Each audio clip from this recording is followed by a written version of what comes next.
starts from Milavi cavity to the infundibulum, subvalva, valva, and supravalva. So the lesions can be any one of these or a combination of all of these. So clinical features, I think you are more familiar with it than what we do. Cyanosis, usually it's constant, and if you have a more infundibular component to this, then you can have dead spells because infundibulum is more reactive than pulmonary arteries. You can have ejection systolic murmur, the classic dead spell. You will not have murmur because there's no more flow going to the pulmonary arterial tract. Polycythemia as a consequence of chronic cyanosis, and clubbing usually is a late phenomenon. It happens after 6 months of age. So what diagnostic modality can we use? X-ray, yes, but you can, it's a very soft tool to identify fallow. ECG with classically shown RVH and right axis deviation. Echocardiogram is the investigation of choice. It will give you all the information you need. It's only if echo can't give you the information you need, then you need to go for further investigation. Otherwise, 95% of the time, in a tautology of fallow, the investigation that you really need to look at is the echocardiogram. So that's a classic X-ray picture and ECG of a fallow. That's a good echocardiogram of fallow, as you can see. So that's your VSD there. Normal VSD with either overriding the RB and the LB, and what you see is the tight subvalvular obstruction. So this is a classic milieu for somebody having dead spell because it's a very muscle-bound RVOD. Another view of the narrow right ventricular tract and a very small branch pulmonary artery. No obvious branch pulmonary artery stenosis, but it's uniformly small. Cardiac cath, it's increasingly rare to do cardiac cath these days. I can't remember the last time we did a diagnostic cath for fallow. Indications for cath, we have to do it, is if there's an inconclusive echo. If there's an inconclusive echo, you really have to start thinking, is this the cardiologist whom I want to be associated with? But the reality is we do have some of that.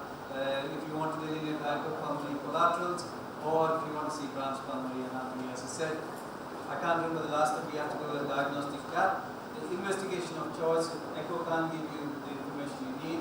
There's cross-sectional imaging. Again, it depends on what your centers are comfortable with. It's either a CT or an MRI. In Bristol, we tend to do more CTs than MRI. It's very good at telling you your pulmonary anatomy and your RVOT anatomy. More importantly, increasingly gives you really good details of your coronary anatomy, especially if you're worried about coronaries crossing the RVOT. We go for CT scans. And traditionally, they used to do CT scans in the GA. Again, increasingly, we're doing it with what our radiologists call it as a feel and wrap. So they get a good feel and a sedation, and they do CTs. And the CT in the gantry getting increasingly shorter. They probably spend about 20 seconds in the gantry before they get pictures. As the radiation goes, the radiologist assures me is less than the number of radiation goes with multiple X-rays and RCE. So these are some of the MRI pictures. Again, this is the level of clarity that you have. This child obviously has very severe trifurcation stenosis, and the infundibulum as such isn't too bad. And you can see the effect there is actually the interventricular septum. That's the interventricular septum. LV, RV, RVOT, pulmonary valve, small pulmonary artery, as you can see there. Trifurcation stenosis in a complex shape of PA and RPA. Now you can't get these kind of details on echo. I personally struggle to see this kind of details in cardiac cath, so we increasingly depend on CT or MRI to get these images. Again, beautiful pictures of the ortho tract, and this is what our radiology colleagues mimic as you do in the cath. So that's pretty much cath of the RV ortho tract. What's the natural history? The natural history of petrology of fallow depends on pulmonary blood flow. So everything boils down to the amount of pulmonary blood flow going to the lungs and the amount of obstruction to the RVOT. Or 1/4 of the patients will die in infancy if they're not corrected. Risk of death is highest in the first year of age, and then the mortality plateaus off. It's pretty much constant until the age of 20 to 25 years, and then the mortality goes up exponentially. So if a child survives up to a year of age, then they're okay for 20 years. That does not mean that you should correct them, but the natural history is there's a constant mortality which stays constant until they hit about 25 years and then it goes on. So what's the surgical management? The principles again are very simple. You must be able to provide an adequate and consistent blood supply to the lungs, which can either be achieved either through a staged procedure or a single stage correction. So surgical option, as I said, is single stage correction in the majority. Early repair, if possible, pushing the boundaries more and more. We tend to do them when they are about 6 months old, if you have to do an elective procedure. BT shunts are increasingly rare, and we do that only if it's in a complex anatomy or if the child presents in the neonatal period. So what are the goals of surgical management? The goals of surgical management is complete repair, is the relief of all obstruction of blood flow from the RV, or if I can add from the tricuspid inlet to the pulmonary artery, if possible with the competent pulmonary artery tract and closure of VSD. So the relief of RVOT might involve, the way I put it is you do whatever you want to do, but you should have a wide daylight between the tricuspid valve and the pulmonary artery, which will be in the form of infundibular resection,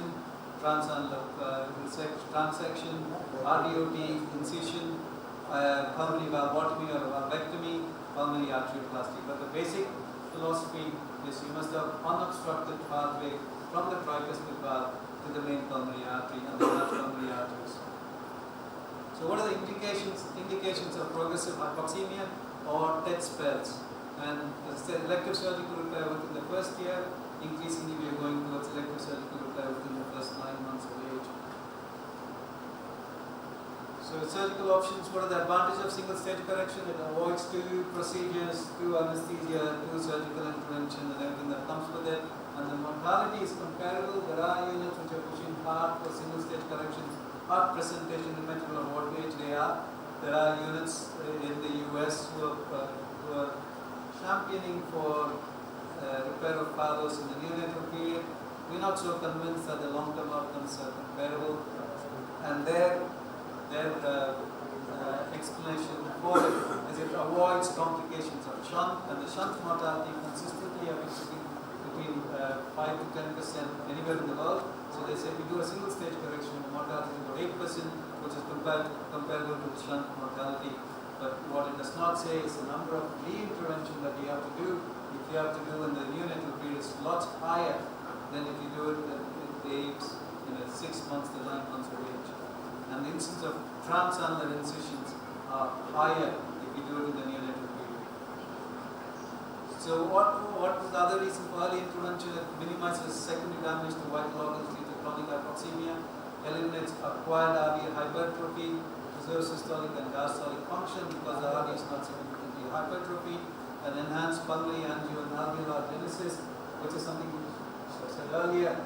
Fallow does not affect the heart alone. There are enough evidence to show that the alveolar development is impaired too in these children, and if you can put adequate blood flow to them, then it increases alveolar growth and also avoids adverse effect of cyanosis on the central nervous system. So early repair again was championed by Castaneda when he was at the Boston Children, and Reddy when he was at UCal pushed hard for neonatal repairs in these fellows, and that's the only reasons why we are reluctant to go down that pathway. So what are the contraindications to primary repair of the fallow? The commonest contraindication now is presence of an abnormal coronary artery crossing the RVO, and if you have to do a transannular patch. Very low birth weight, how long is a piece of string? Anything above 3 kilos is okay, but if going down below 3 kilos, it's exporting. If the pulmonary arteries are very small, again, that's a relative contraindication. Multiple BSGs which you cannot be reasonably sure of closing, and if there are multiple coexisting intracardiac or extracardiac malformations. So the algorithm for surgical strategy is very simple. Are they neonate? I mean, at least in our center, if they are neonates or non-neonates. If they are non-neonates, is there a contraindication for primary repair? I told you what the contraindications are. If there are no contraindications, then it comes down to what is the annular size. Is the annular, let's go less than 2.5 or more than 2.5? If it's less than 2.5, you do a valve sparing fallow repair.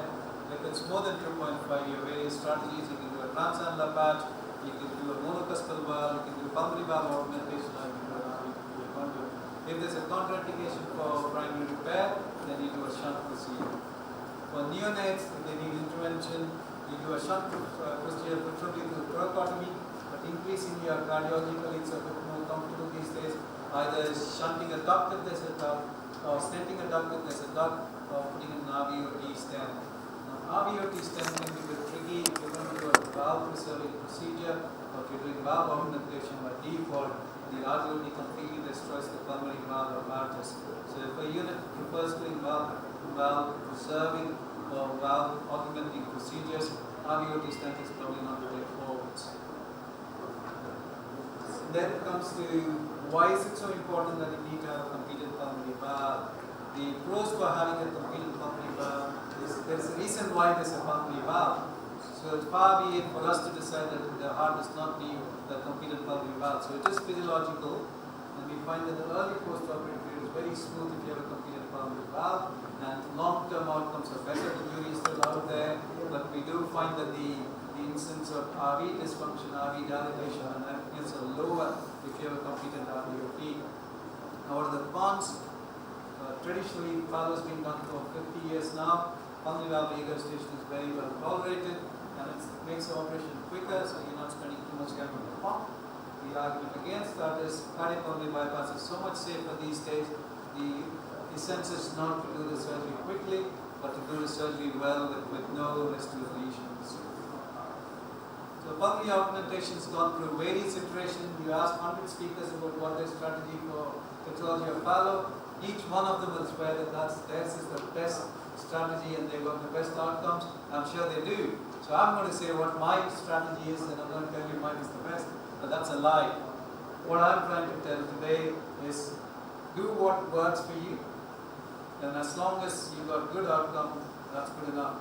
The idea is to get the philosophy right and try various techniques, see what works well for you, stick with it. And there's no point trying to do everything new, because every third year you get this best solution for Fallow where everything else is inferior and this is the best outcome. 5 years later you find that actually it's not any better than what we've been doing in the past. So stick to a technique that works for you, and it probably is the best technique that works in your hand. So what we do is what we call the sun repair. Initially started off in Melbourne, where initially they used glutaraldehyde fixed autologous pericardium to augment the anterior leaflet of the pulmonary valve. Works very well in case of bicuspid pulmonary valve, and showed excellent post-op results with very good pulmonary competence. But long-term what we found was that the augmented pulmonary valve gets stiffened, they get stuck, and they end up having stenosis and a fixed ER. So the next iteration was, instead of using glutaraldehyde fixed pericardium, we started using Vortex 0.1 millimeter Vortex membrane to augment the anterior pulmonary leaflet, and then use a pericardium of some description, bovine pericardium or autologous glutaraldehyde fixed pericardium to put the RVOT patch. So what are the surgical steps? It's very, very important that you have a good view of echo, and it's very, very, very important that you actually sit down with the cardiologist and look at the echo. You do not see the echo reports, you sit down with the cardiologist to look at the echoes, and you in your head are very clear about your anatomy, especially the anatomy of the RVOT. And make it a practice to look at Z-score. I say that with a pinch of salt, because most of the Z-score that we see on the net is geared towards Caucasian population. So what is a very bad Z-score in the Caucasian population is really not a bad Z-score in our Indian population or in our indigenous population. I say that out of experience because our indigenous populations are quite different to our Caucasian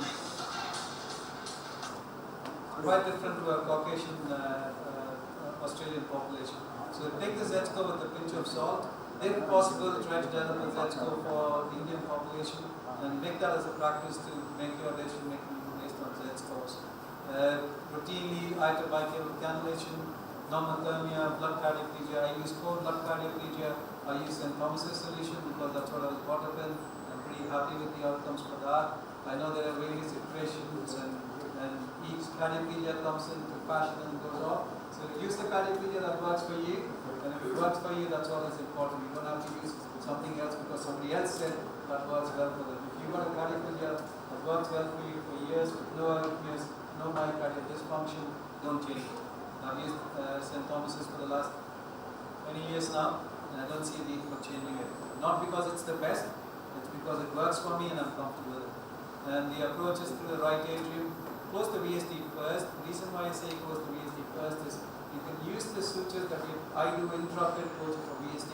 So you can use the sutures which are there towards the infundibulum of your VSD closure. Use that as a retraction to bring the whole infundibular complex to your field. Then your infundibular resection becomes easy. And also tells you the medial margin where you have to stop your resection. If you get carried away and you resect too much infundibulum, you'll find that you don't have enough muscle to take sutures to close your VSD, then it's disaster.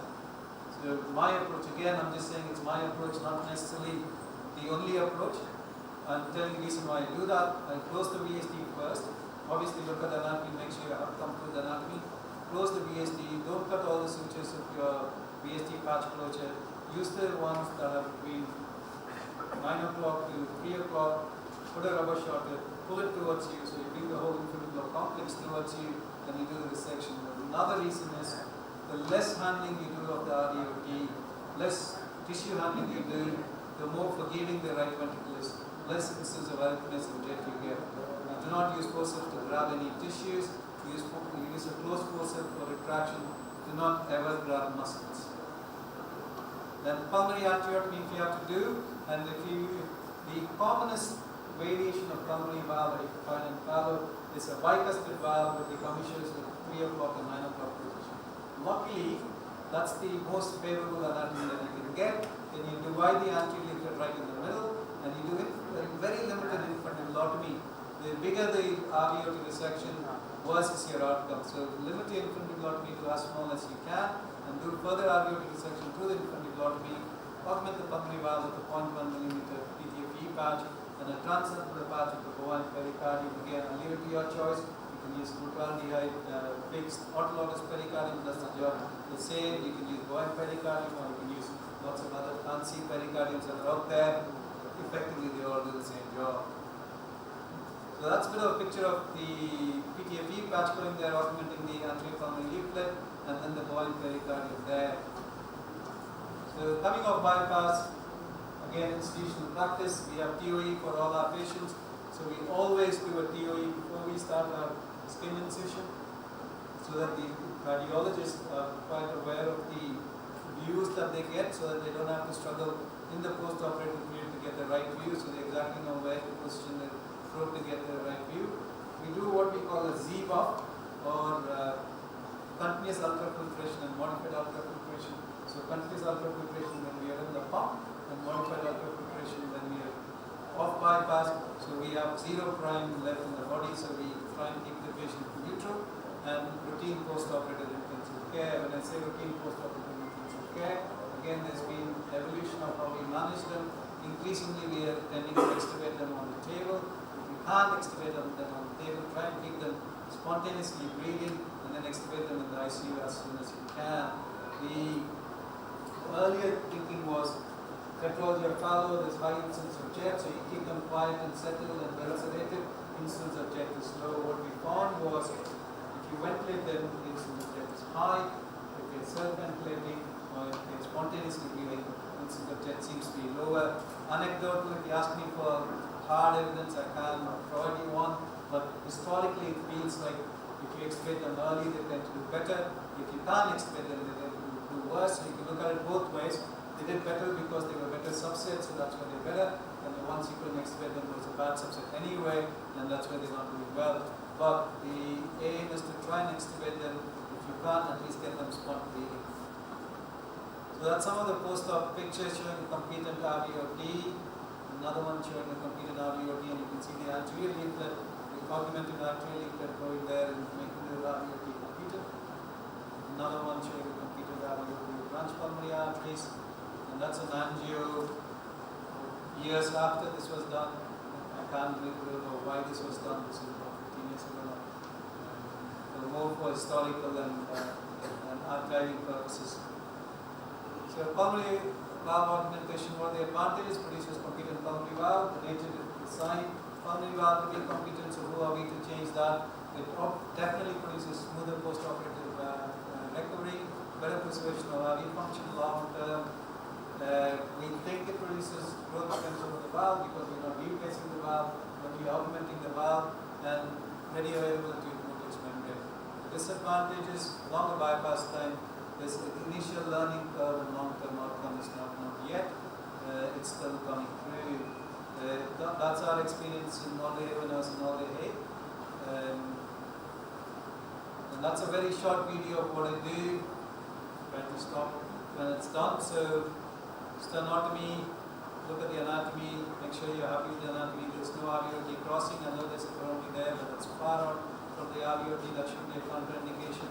The other thing I always do is I vent the heart before I clamp the heart. Clamp the heart, vent the heart, make sure the LV is empty before you cardiac feature. The myocardial protection is important. The myocardium will not be protected if you have a distended heart. I close the VST with the vortex patch. Again, there are various ways of doing it. Sorry, I close with the dark one patch. Various ways of doing it. I've been using this. I'm happy with it, and that's how I do it. Pretty much always put interrupted vegetate sutures to close the VST. And once the VST is done, particular section, then transecting the aorta, transecting the pulmonary artery, going across to the branch pulmonary arteries, and going proximally towards the pulmonary annulus. Having a good look at the leaflets of the pulmonary valve.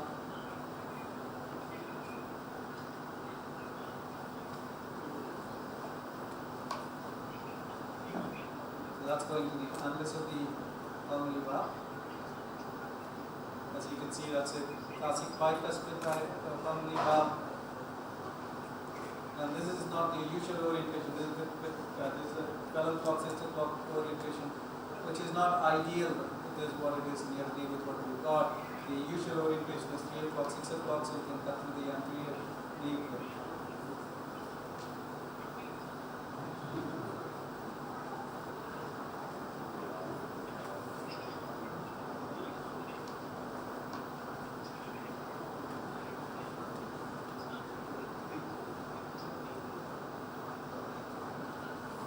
Try and avoid holding any of the muscle there. Use your forceps as a retraction and to retract the muscle without grabbing the muscle. Then use your Hegar to make sure you've made adequate ventriculotomy. And you don't have to do any bigger than what's necessary. And that's fashioning the vortex membrane to augment the pulmonary valve.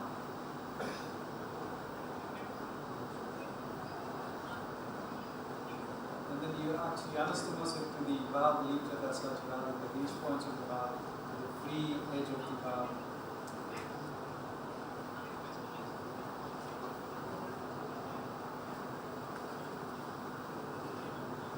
The things that are starting making difference to our outcomes are normothermia. We don't cool them, and the returns doesn't seem to be a problem if you can place your vents in strategic position. So what I do is, if there's no ASD, I always create an ASD. Wet the left heart, deep cardioplegia, and then do your surgery. Then if you still have lots of return, once you open the pulmonary artery, put another drop sucker into the branch pulmonary arteries.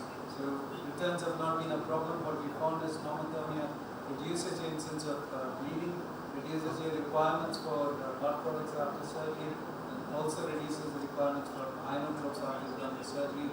Again, anecdotal, incidence of jet seems to be quite low. My intensive care colleague will tell me that he's less anxious for not having pacing wires after travel than before. I tend not even put temporary pacing leads if I had a short pump run. So that transitions off from the pulmonary leaflet onto the RVOT muscle. So the augmentation is a generous patch. So it's effectively like putting two patches in the RVOT.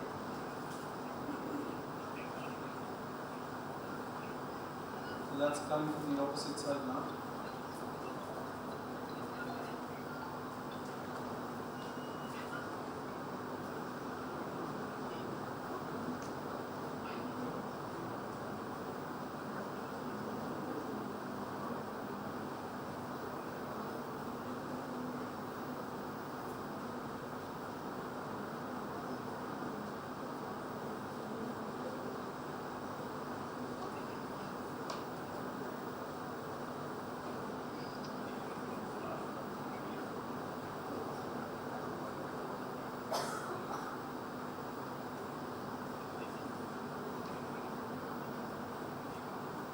That's your augmented patch pulling.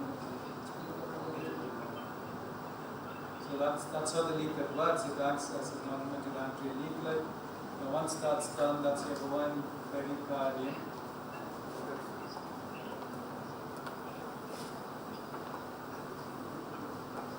And that's your RVOD transannular patch pulling.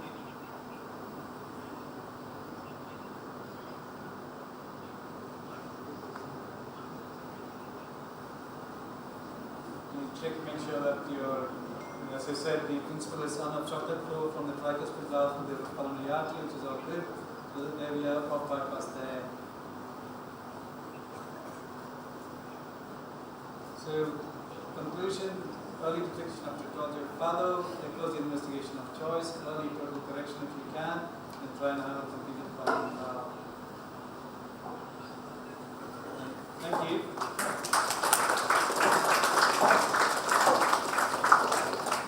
Thank you, sir. Thank you so much for your in and out talk on tetralogy of Fallot. Now I invite the chairpersons, Professor Dr. Marvin, Head of the Department of Cardiothoracic Surgery, Government Allergy Hospital, Madurai.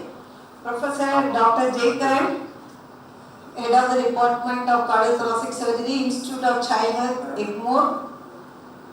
And Dr. Gopi Nalle, Consultant Pediatric Cardiac Surgeon at Madurai, and Dr. Vijay, Cardiothoracic Surgeon, to chair the session and also for interaction and discussion on tetralogy of Fallot. Thank you, sir, for your elaborate discussion and surgical procedures and videos. It was very amazing and interesting. My question is one, if there is a coronary crossing the RVOT, what are the possibilities that can be done? Yeah, so it all depends on the presentation of the child. If the child presents less than 6 months of age, and if it's a true coronary crossing the RVOT, and if the annulus is too small, you have to do a transannular patch, and you end up doing a shunt through the pump. If you think you can do the annulus is not too bad, you can do a large scarring repair without a intravenous patch. That's where CT scans are important. You should be able to plan that even before you go in. Because if you saw that video, that actually had a coronary crossing the RVOT. So that was quite distal to the annulus. So you can do a transannular patch if needed. So it's important to know where the coronary is crossing, if there's a dual LED supply, and what the annulus size are. And all this shows that you can't do a full repair. Do a shunt, grow the child as much as you can, and then do an RVOT. Thank you, sir. Next, my question is, does you need, you don't go for any hypothermic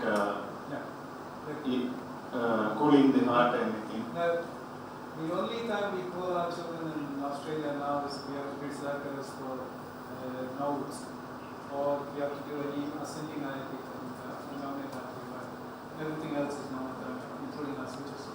And it's completely changed our outcomes. The anitropic usage is right down, blood product usage is right down, the children are less foggy, more importantly, you spend less time on hydrate. You take time to cool and re-walk. And cooling used to be told as a safety because if you cool, then you have more time on palm, and things go wrong, and you have a safety margin. Again, the safety features of bypass have become so good these days.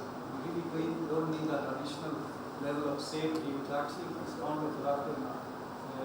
In terms of monitoring, routine monitoring is we have our BIS, the arterial line, venous line, all the rest of it, pulse oximeter.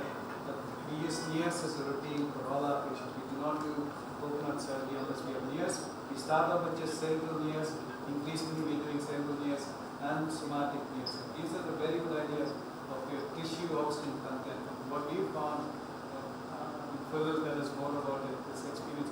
But what we found is NIAS is far more temporally sensitive to oxygen content than a pulse oximeter.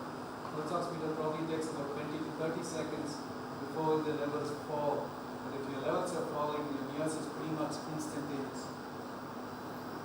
I don't know what your experience with NIAS was. Not a single number, but it's the trend. Yeah, you have to Yeah, using knees, we primarily use cerebral knees, we don't use somatic knees very often. It's a very robust monitor.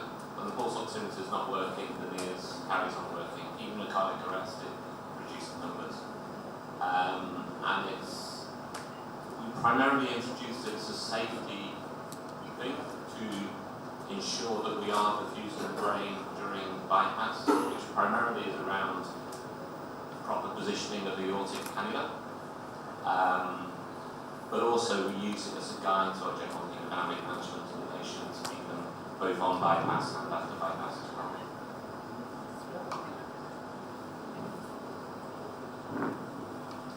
Good morning, sir. Regarding the usage of bicuspid and monocuspid, your experience in pulmonary valve now. It's fine. I've gone through an evolution for because I'm sure every single one of us have gone through the evolution because I started my training with nothing really matters. What matters is how to be on the blood on the arteries. Practice with valve and started with the transplant about 25 years. Then we went very, very pedantic about details RDOT, almost to the point of being obsessive about time and travel, competent. Now I'm a bit more relaxed about that kind of stuff. As long as you have a good repair with no risk of VSD, with not much obstruction to the pulmonary outflow, long term, once we become realistic, it's not really matter. Whatever you do, you put in a augmented valve, you put in unicuspid valve, or you put in fancy background, everything, they all work well in the first 6 months to 3 years. I don't think it's made any difference to long term for these valves. They still come back to the pre-vegetation, they still come back to the you still have to do something. So if I had to have a choice between doing a switch and a fallow, for long-term purposes, I'll take a switch any day.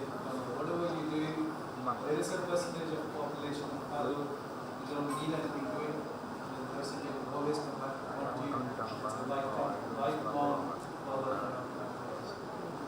What's the longest duration for putting a monocuspid bicuspid valve and then you go on for a redo? The longest, how long does it stand? Depends. It's like, you have just a plain transplant of valve, 3 years, you don't need any intervention. You do a nice augmentation, repeated valve, 1 year later they all come solid. And one more thing I noted, the valve patch you got, it was a rectangular patch. It was rectangular. The new pulmonary valve. The rectangular at the front and then becomes oval towards the back. No, is it not necessary you cut it, it's oval and patch it there? No, I tend to cut it rectangular trim as I go along. Once you cut it, you can't make it any bigger. If you cut it big, you can always trim it down.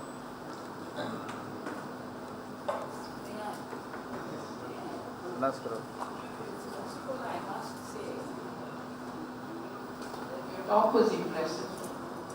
The reason is, you brought down the real crux of the problem, which is the deviation of the monotronal septum. And everything comes after that. And once you correct it, it becomes all right. When it comes to a deviation, however much of an RV or flow tract resection you may do, you may still not get a proper flow into the pulmonary artery. So we bring it down to the fact you need an outflow, proper outflow depending upon the severity. And according to you, the patch or whatever extension you may give to the annulus really does not matter in the short term.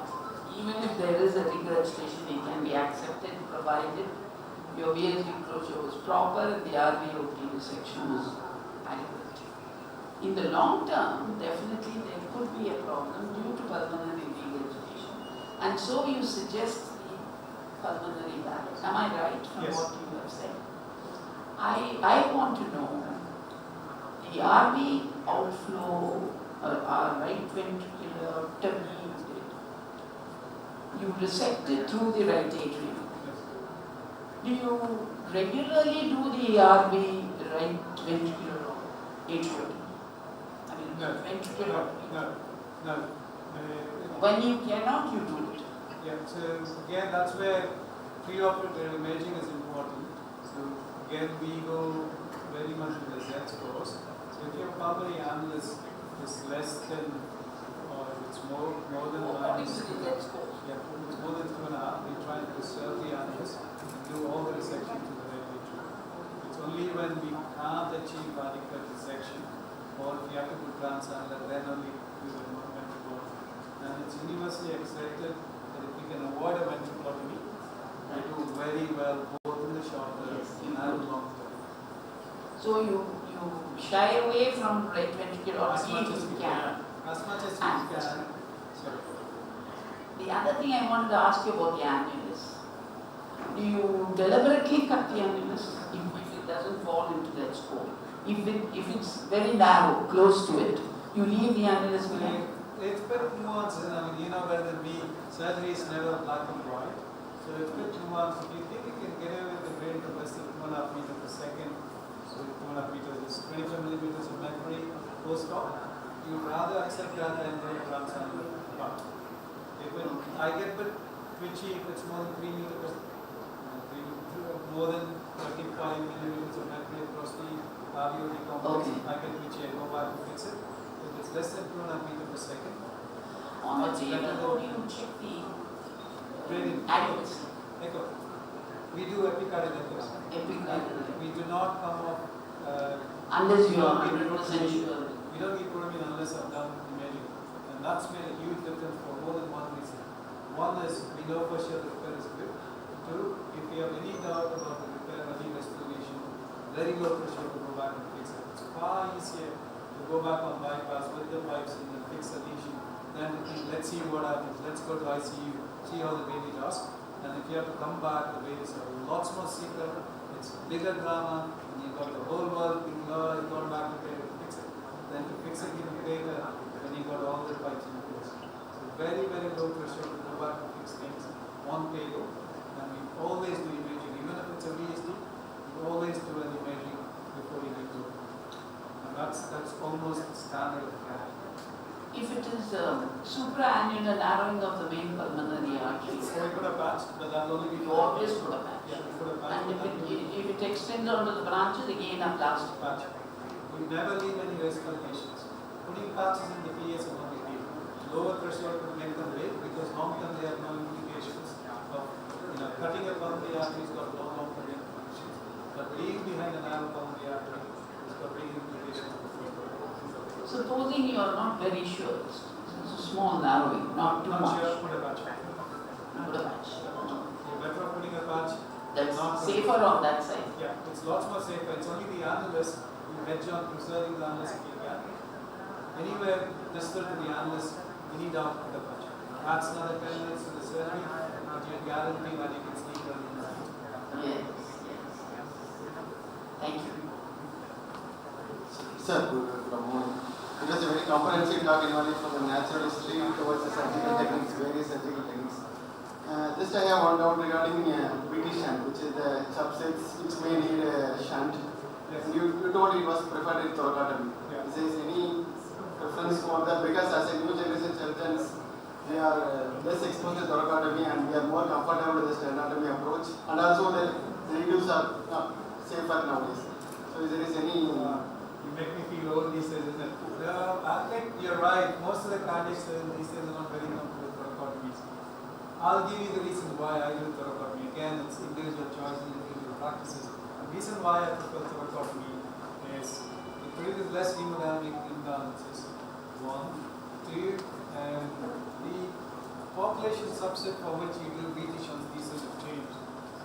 At least in UK and Australia, 10, 15 years ago, most of your shunts were doing for biventricular hearts, you were doing for DUREs, pulmonary VSDs, this kind of stuff.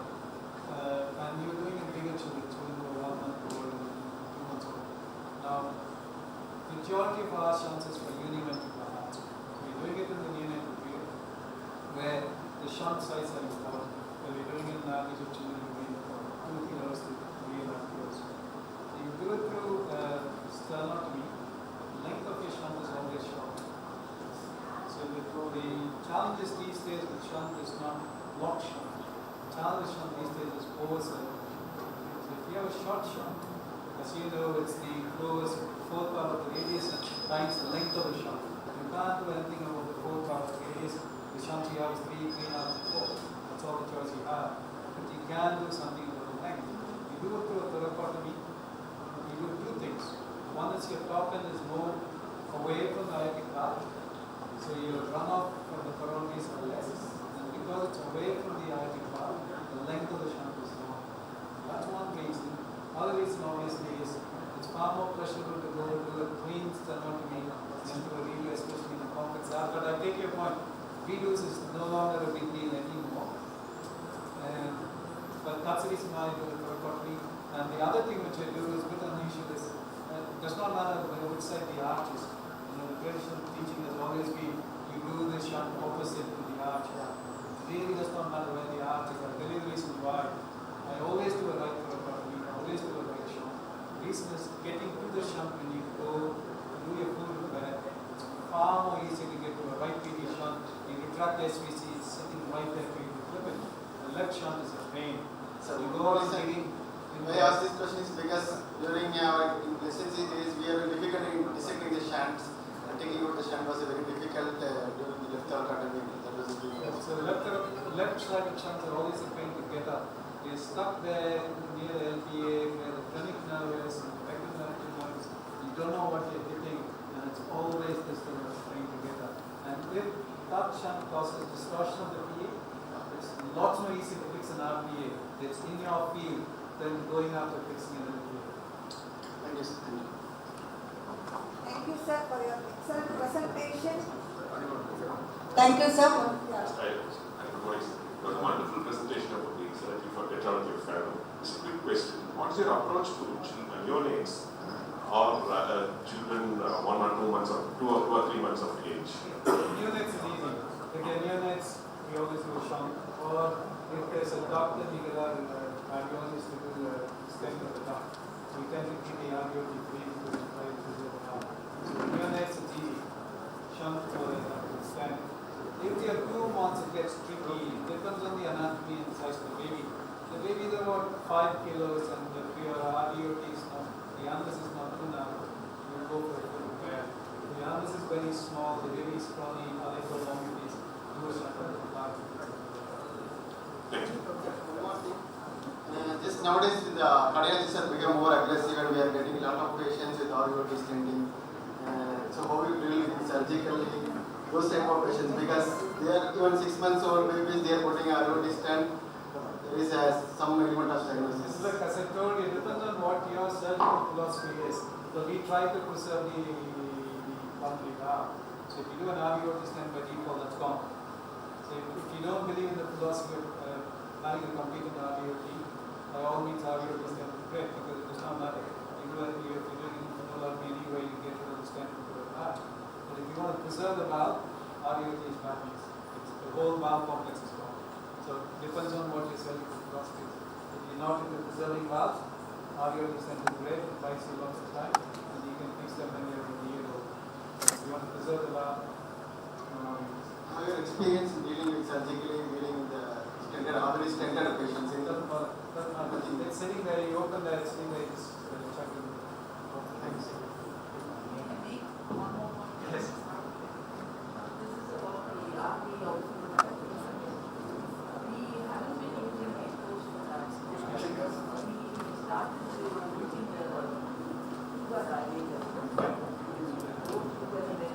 Precise setting of the fixation where the artery should be, and we have followed up our cases. In the post-operative period, it has about 10 cases, I can tell you. It has been between 25 to 30, the gradient level. This is after all a blind procedure on a trial and error method. Yours is a surer method, but ours had to be due to necessity, and we found it was not too bad. That is what I want. Yeah, no, that's fine, that's perfect. Look, we have to deal with what we've got. I mean, ours is a bit more luxury, we can get what we want. But you're right, what we need is, how do you know what the predicted size Where is? exactly is the, That's one. Dr. Jayagar is very good at it. Passing the dilator, Yeah. where you constrict it and then make an incision on it, release it, it's just the feel that it goes through well. And that has stood because I followed it up post-operatively also. And there is a chance, in about 3 months to 6 months time, I found that there was a minimal reduction after that also. I mean, that's why it's surgery is an art, isn't it? It's not a science. Good morning, sir. I'm a cardiology resident. I want to have one question. Sir, after creating this augmentation of the pulmonary valve, on table, how do you confirm that you have sufficiently reviewed of the gradient or you have created any pulmonary valve regurgitation? On table, by TE or IC? We never come off unless we've done the echo. Every single patient that we do not need protein unless we've done an echo. So you do an echo even before you start the case, the baby is big enough with the TOE. And TOE after you finish, you come off 5%. So there are incidents of manipulation of heart blocks after a surgery. Patient getting permanent pacemaker. I've not had one yet, but I'm sure it'll catch up. The quoted number is about 1 to 2% incidence of being heart block after the event. And the statistics are large, they will catch it. The quoted numbers are 1 to 2%. It's definitely. Thank you. Thank you, sir, once again for your excellent presentation and all the interactions done by chairpersons and so by great ma'am. That's really important, some knowledge to the fairness.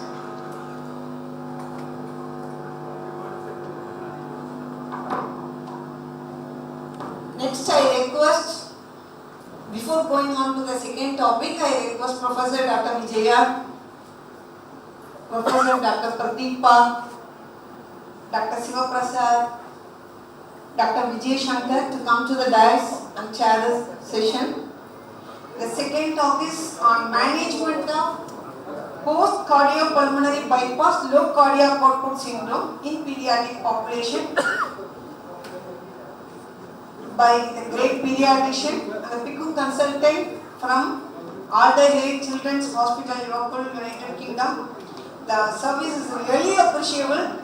All cases been operated in our OT on-table extubation, no pacing wire, nothing. And the beautiful services offered by these PICU consultants and all staffs made them to recover fast and really enjoy. All kids are there in the post-op ward really enjoying with their services. Thank you, sir. Thank you to greet you here to give your lecture.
My name is Adil. I'm an ICU consultant in Liverpool in UK.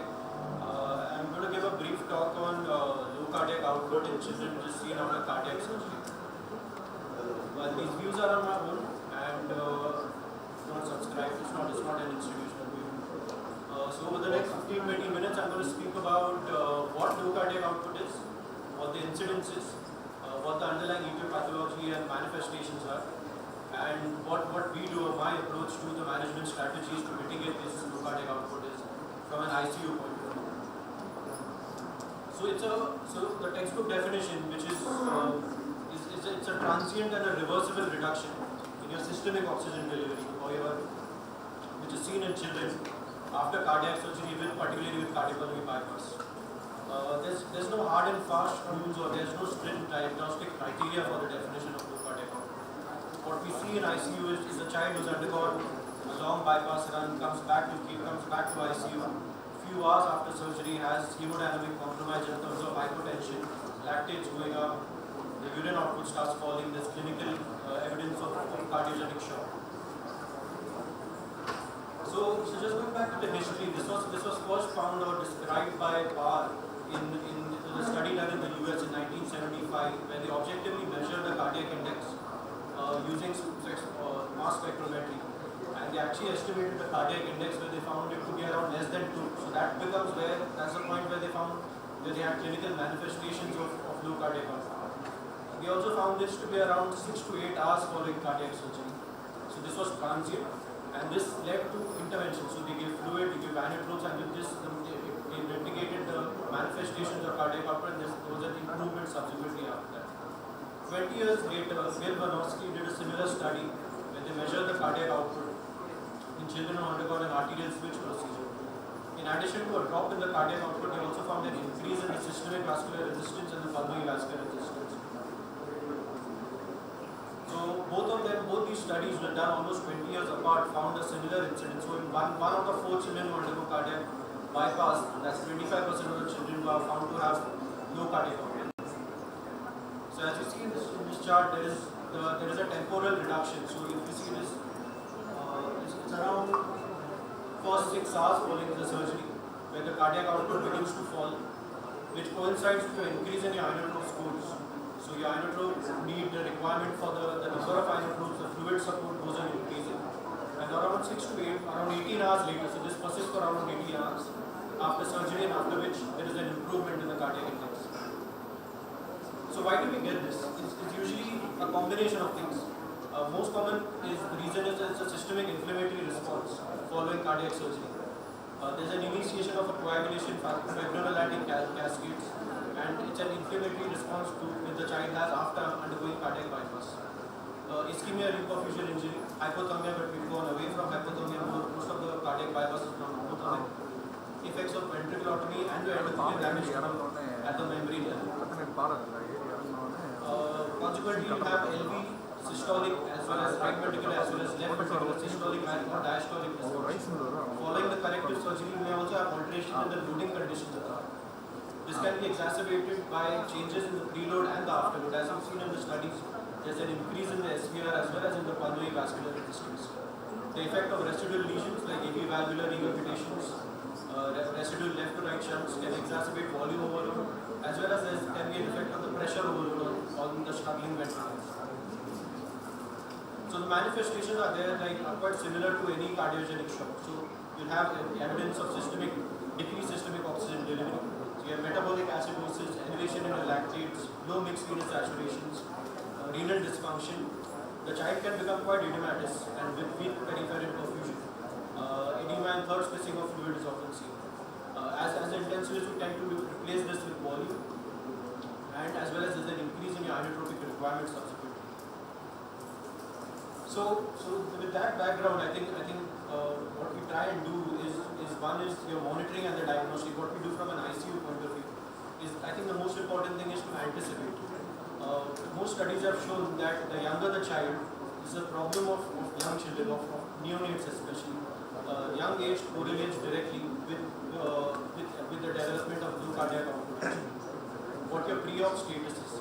So if you're well before surgery, if it's an elective event, well-planned surgery, you're infection-free, the incidence is low. Whereas if you've been in ICU, you're intubated, ventilated, on hydrophilic support, needing some volume replacement, you're more likely to develop problems post-operatively after surgery and require an increasing of intensive care stay as well. There is a direct correlation with complexity. The more complex the surgery, especially in single ventricle surgeries, like RACS 5, 6 and above, if you have a longer bypass time, if you have a longer cross-clamp time, you're more likely to develop. So I guess it's very important to anticipate which child is going to be more sick and need more hemodynamic monitoring as well as support. Early recognition and timely intervention. So with this comes with serial evaluation. This is not something which will develop at one infection point. This is something which will gradually develop over time.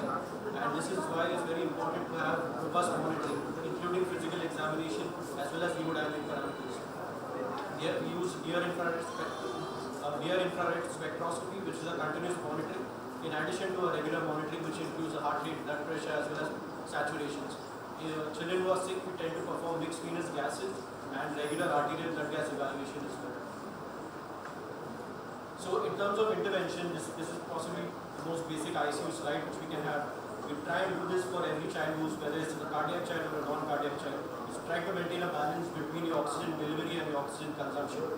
So as physiology dictates, as the oxygen consumption increases, the oxygen delivery increases as well. So this happens up to a point of time which is up to here, which is where your oxygen delivery is not able to keep up with the oxygen consumption. So it's said to be around 3:1. Beyond which, if there's any further increase in your oxygen consumption, you start getting anaerobic and your lactates start appearing in the blood.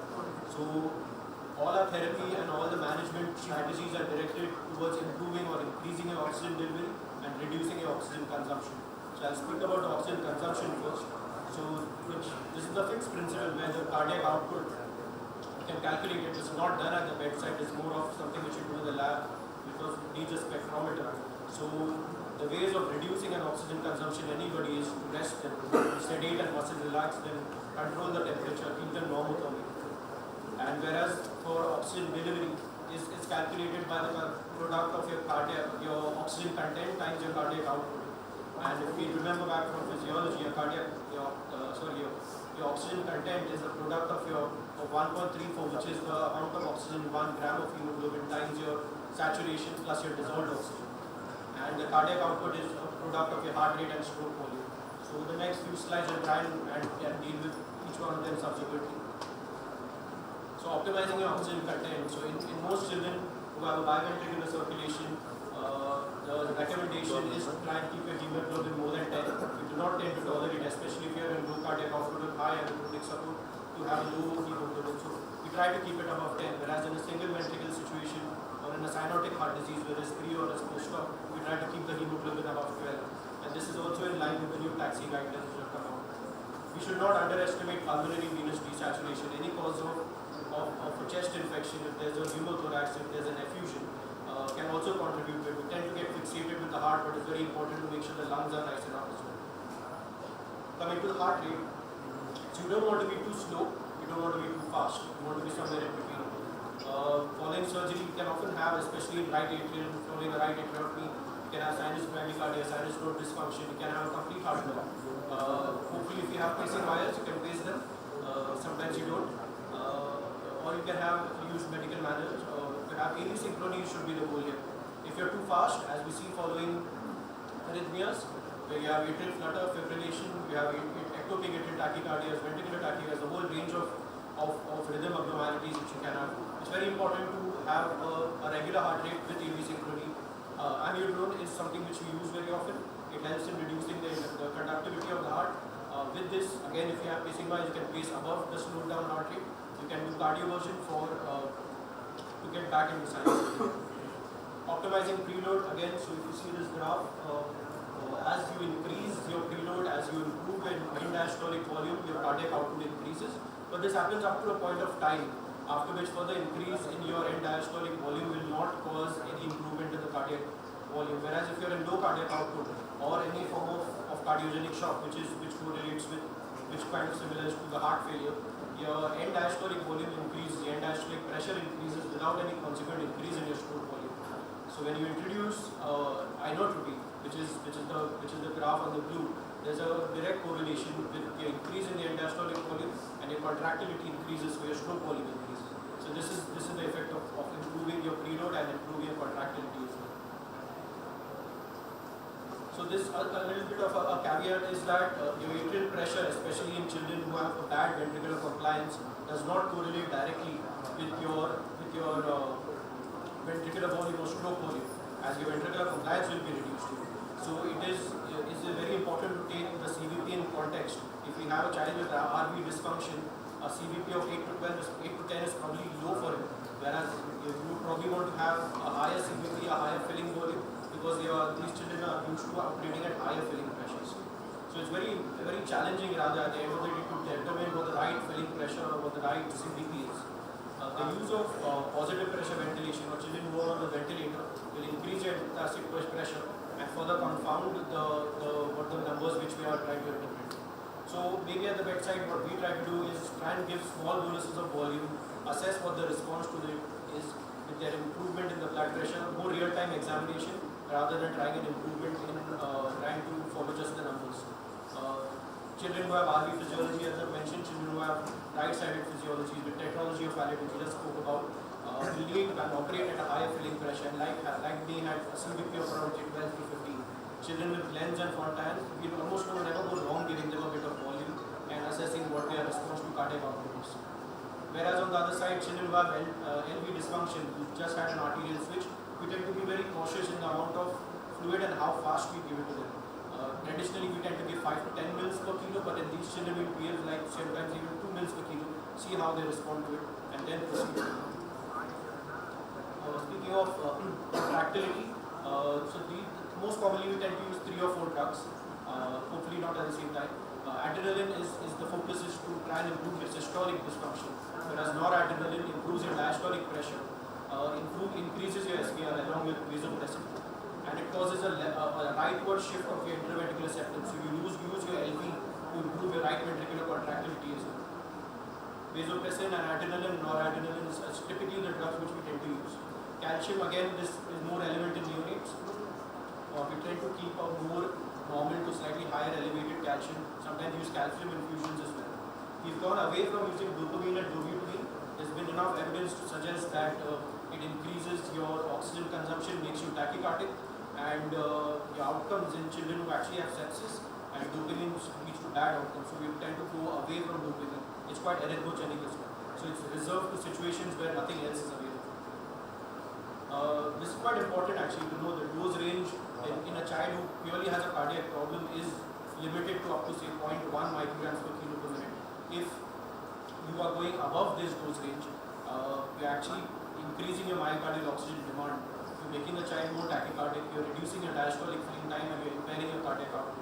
So it's very important to not just go on increasing the doses, but try and assess why there is increase in the dose requirement.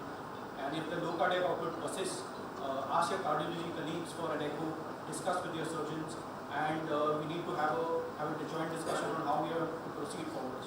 As well as choose 2 drugs. And we should have a rationale for using each and every drug which we're using. If you're using multiple drugs, it's time to have a discussion with your colleagues. And lastly is afterload reduction. So milrinone, which has become like the paracetamol of cardiac intensive care, almost every child tends to be on milrinone, is a phosphodiesterase 3 inhibitor and prevents the breakdown of cyclic AMP, causes pulmonary as well as systemic vascular resistance decrease, improves your diastolic dysfunction as well apparently, and hence improves your cardiac contractility. It's very important to use it when you have normal or high blood pressure. Milrinone will never increase your blood pressure, only always decreases your blood pressure. Systemic reviews have shown that the main indications are with systolic and diastolic dysfunction and AV valve leakage. In all other cases, the use of milrinone, especially to prevent or prophylaxis of low cardiac output, is questionable. Other vasodilators which use are sodium nitroprusside, it's quite short acting. Nicardipine and nitroglycerin, not as much in my practice at least. They can all cause hypertension. We should be very careful when we use them in presence of renal dysfunction, and especially if you have stenosis with a significant gradient. The role of steroids, if you are using high dose inotropic, multiple drugs, you're pushed against a wall, we we tend to use hydrocortisone 1 to 2 milligrams per kilo. The evidence is quite weak to support the use, but when we have pushed against support and we don't really have much to do to offer at that point, and we are heading towards mechanical support, this is something we should do as well. Prolonged use again here is associated with sepsis. There is no mortality benefit and can be associated with increased morbidity, especially if used for a long time. Positive pressure ventilation again can be considered as a supportive minotrope. It increases the intrathoracic pressure, it decreases transmural pressure, and increases the left ventricular afterload. So in children with left ventricular pathologies, in addition to your afterload reduction, known and some systolic contractility, positive pressure ventilation is very helpful. It also helps to improve your oxygen delivery, decreases the work of breathing, and overall is very helpful in left ventricular dysfunction. The caveat being in right ventricular pathologies, whereas you have TOFs, you have Glens or Infantiles, the same can be counterproductive. So your increase in your intrathoracic pressure is not very useful in these etiologies and we tend to extubate them. Again, emergent or elective chest opening, if you had a long bypass time, bleeding and collection of blood in and around the heart, the surgeon will try and tend to keep the chest open. This also helps in settling some of the edema which develops in and around the heart, and usually around 12 to 48 hours later tend to close the chest if the hemodynamics are stabilized after. So what do we do if everything else fails? Is if you have progressive low cardiac output with poor systemic oxygen delivery in spite of maximal medical therapy, is an indication for mechanical support. Mechanical support for low cardiac output is veno-arterial ECMO. Is done or delivered via central cannulation through the sternum, right atrial as well as and aortic cannulation. The timing of ECMO initiation is very important. If we are struggling in theatre itself, the bypass time is long, if you struggle to come off bypass, it's probably prudent to come back on ECMO from theatre rather than do an ECPR and go on ECMO in the ICU. This has been proven by a very recent study, and the outcomes in children who go electively on ECMO are better than those who go emergently on ECMO. So ECMO again does not fix anything, it gives you time. It is a bridge. It can be a bridge to decision, can be a bridge to investigation. All the children who go on ECMO in our practice following cardiotomy, because they've not been able to come off pump, will have an early multidisciplinary discussion. We tend to do an early cath or a CT for these children to try and find what the residual shunt is, what can be fixed here. In absence of that, we would probably discuss and try and come off within 48 to 72 hours if we are able to, once we've got the fluid balance right and we've recruited the lungs. The outcomes for children who are not able to come off in the first 48-72 hours are not very promising. If this is not possible, then we need to have a discussion about long-term mechanical support, which can be with a durable device or a pad, or a discussion for transplant. But that again is hope against hope.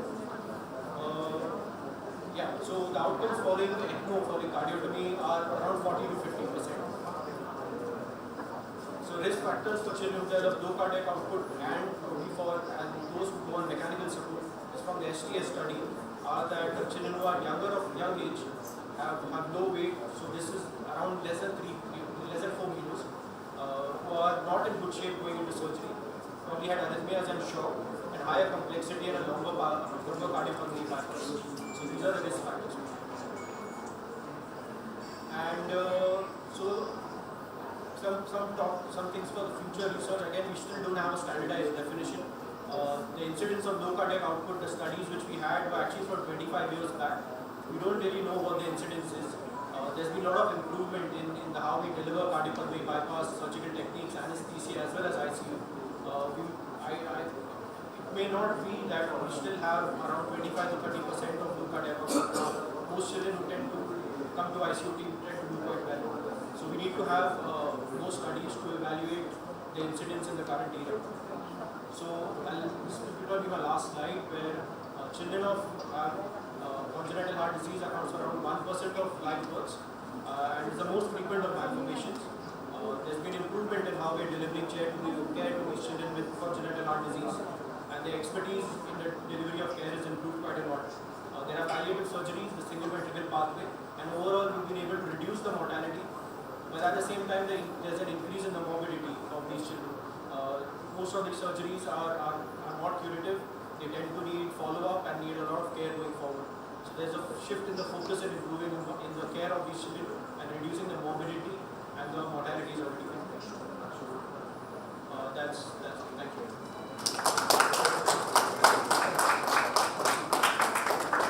Thank you, sir. Thank you for your excellent presentation and also the choice of inotrope for pediatric population and how to and all. Everything is new for us. We learned a lot from your presentation. It's a time for interaction by the chairpersons.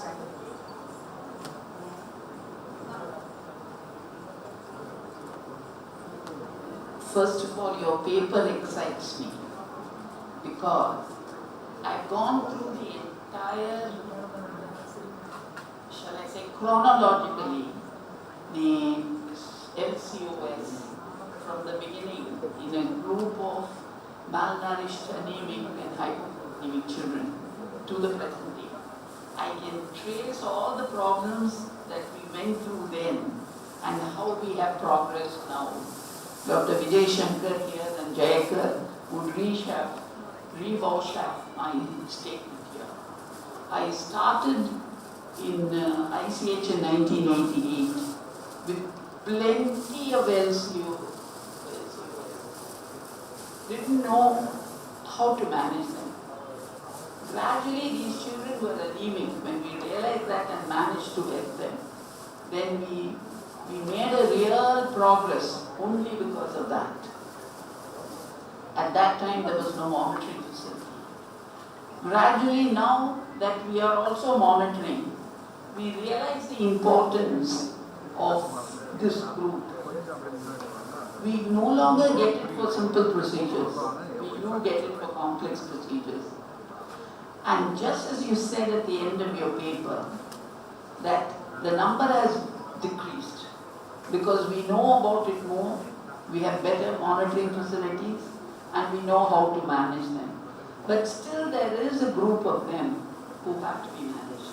I rise only to congratulate you on your paper and how it reflects my experience from then till today.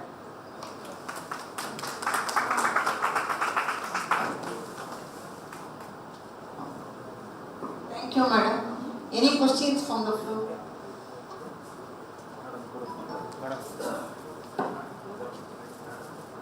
Morning, Dr. Adil. I am Dr. Vijay Shankar. Nice presentation.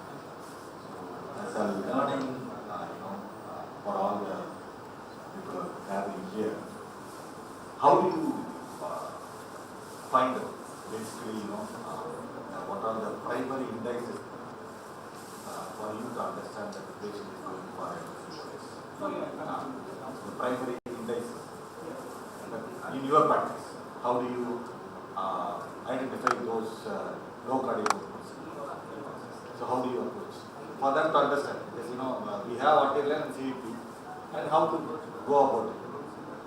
No, I mean the clinical manifestation would be like that of any other cardiogenic shock. There's no stringent criteria as such. So if you have a child who's come on, say, low dose inotropes after surgery, what you find is in the first few hours they tend to do quite well, right? And after say 4 to 6 hours, you will see that your need for volume replacement, your inotrope scores are going on increasing, right? So a typical example would be someone who comes from theatre has milrinone and low dose adrenaline running. After say 0.02, after 6 hours, we've ended up giving 20 to 30 mils per kilo of fluid, right? Your adrenaline has gone up to 0.1. You end up holding your milrinone and you add a second inotropication, right? So this is clinically what you do, right? And when you see on your blood gases, you might have some mild metabolic acidosis, your bicarb base deficit is increasing, your lactates are slightly going up, right? Your mixed venous, we tend to measure mixed venous quite a lot from a neckline, right? So we try to keep it above 60 for biventricular circulation. What you find is, with all this inside, there's a drop in the mixed venous down to 45. And your nerves, like we have a real-time nerve monitoring, which is cerebral and we tend to have regional somatic as well. So that drops down as well. So this is, when you try and put everything together, right, your urine output starts falling, right? So all these are clinical manifestations that your systemic oxygen delivery is probably becoming a bit inadequate. Yeah? But you don't want to wait for everything else to develop. So So in children, like there are risk factors. The younger you are, if it's a complex surgery, the chest has been left open, right? They already start looking quite space and edematous. So you tend to be a bit more aggressive in these children. So does that answer your question? Yeah, that's great. And one more thing that you said about institution of earlier. So when do you time your in your practice? So say like stepping up of iron rope or something like that? No, I don't know. I think it's difficult to answer that. There's two aspects to it. One, if it's done in theatre itself, right? So if it's been a difficult surgery, it's been a long run of bypass, and if they're not able, most common indication when they're not able to come off pump, right? In spite of high dose antidotes, that would be one indication for me. Then that's a point where we would be as intensivist, maybe part of a discussion where you're not able to come off pump and you're coming back on echo. Yeah. Secondly is in ICU, like you said, if your inotrope requirement is very high, right? In spite of which your blood pressure is low, if you're having rhythm abnormalities, your lactates are going on increasing, again signs of poor oxygen delivery, then you would probably have a discussion. And the third possibility is if you had a cardiac arrest, right? And then you have no choice where you're doing a cardiac massage, then you get your echo team in, right? Including the surgeon, and go as ECPR, right? Or that's more for resuscitative effort. So the right timing is before you arrest. Yeah, thank you so much.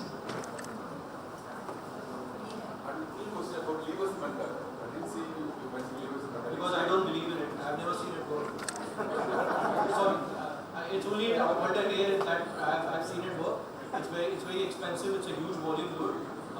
I've never seen it work. It's not very expensive here, so that's maybe we can take some more. Sorry, yes. We have started estimating lab data after 6 hours. Yes. We have really not come to any conclusion. We have started for that to find out whether we can get them early. We go by clinical features, and as I told you, our group of children have additional risks. I mean, I've been on the unit here. We've got a very good gas machine which we provided and gives us lactates now. I'm talking about Chennai. Oh, sorry. I think talking about Chennai. And Dr. Felicitation and Vivek, we form a team. Okay. And we try to gauge early. And we have so far gone by only clinical features. Yeah. And lactate is something which we have started only now. Okay. And intravenous oxygen saturation, yes. oxygen content.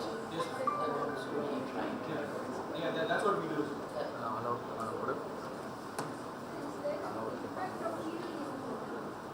Sorry.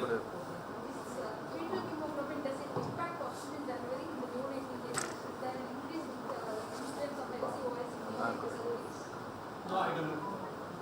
I'm sorry, I don't know. Hello. Should it? I don't know. Honestly, மாட்டிட்டாங்க கரெக்டாக மாட்டிட்டாங்க check பண்ணிக்கோங்க மேலே அந்த pool வந்து இன்னும் அடைக்காம இருக்கு அப்புறம் மேலே outdoor unit வச்சுருக்கேன் கரெக்டாக அடிச்சுக்காம எனக்கு கொஞ்சம் லைட்டாக சாஞ்சிருக்க மாதிரி இருக்கு Yeah. Thanks, that's great. நம்ம வயலினா கரெக்டாக பார்த்துருக்காங்க The only thing I thought worth doing was just emphasising a point that I think you made a few times anyway, which was low cardiac output syndrome, SIRS, pulmonary hypertension, they're all very real things. They're all things that we treat primarily supportively, isn't it? We wait for them to get, support the patient, keep them alive, wait, and we hope it gets better. Yeah. When a patient's doing badly after a heart operation, the thing to do is always to exclude a structural problem, something that can be surgically corrected. And we took the example of a switch, that's the case in point. If a switch is doing badly, you need to do the diagnostics, you need to make sure the coronary arteries are well perfused. And you need to do that early. Yeah, I mean that's... Yeah, no, absolutely. I think that is, if what we are able to do as physicians is not working or is suboptimal in terms of restoring the oxygen delivery, it would be very important to discuss very early with the cardiologist and with the surgeons to evaluate in terms of an echo or an cath or a CT to find out if there's anything reversible that we can do. So, yeah, I agree.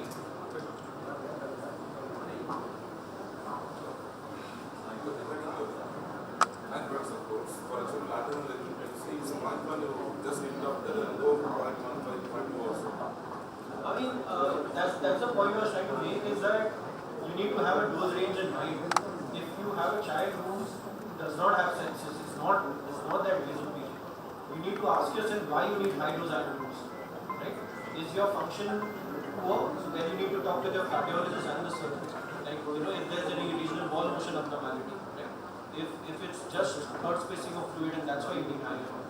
So my point was that you need to rationalize your choice. You need to explain why you're on which antibiotic and why you're on what dose you're choosing. So it depends on where you are, what your upper limit is. For me, if it's more than 0.1, it starts ringing a bell in my head that something is not right. If I'm on more than 2 dose, I'm not confident is what I'm trying to say. So you need to investigate further and not get falsely reassured that everything is okay. Yeah, so the way we would do things is first you fill them, so you have volume replacement, you squeeze them with inotropic, and then you diurese them. So that's a very temporal thing. So in the first, say 12 hours, you wouldn't rush to diurese. Because you would be probably in some your child is still getting used to the new circulation. So you would make sure the intravascular and once that happens, then maybe 12 to 18 hours later we start diagnosing.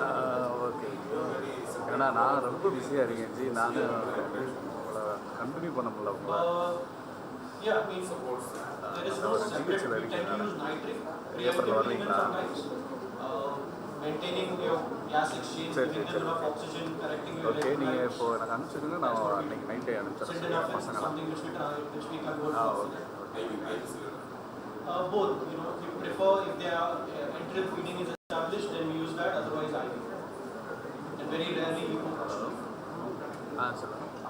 Thank you, sir. Thank you for your beautiful presentation. Because your presence in PICU, only surgeons give consent and anesthetists do on-table extubation. Thank you, sir. Thank you for your services. It's time to honor all your chairpersons. I request Professor Dr. Marvin come to the dais and Professor Dr. Jaikaran to the dais and Dr. Vijay, Dr. Gopi, Professor Dr. Vijay Shankar, Professor Dr. Vijaya, Professor Dr. Pratibha, Dr. Siva Prasad, to the dais. I request our Blood Dean to. I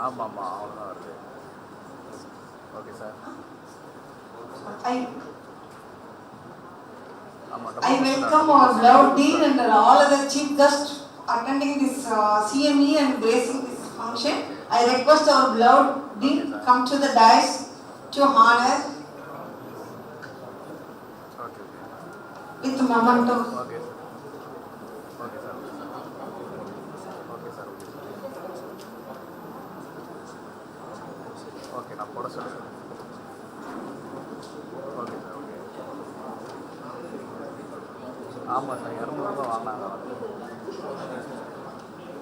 Now I request Dr. Muthukumar come to the dais to honor Professor Dr. Jaikaran. Dr. Meenakshi Sundaram come to the dais to honor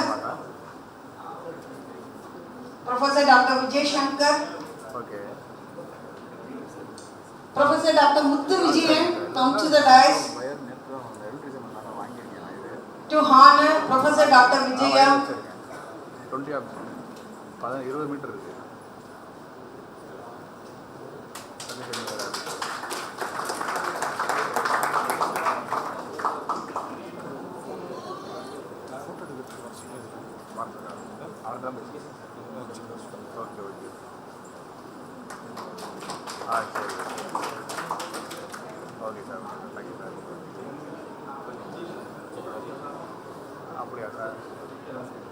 Okay, sir.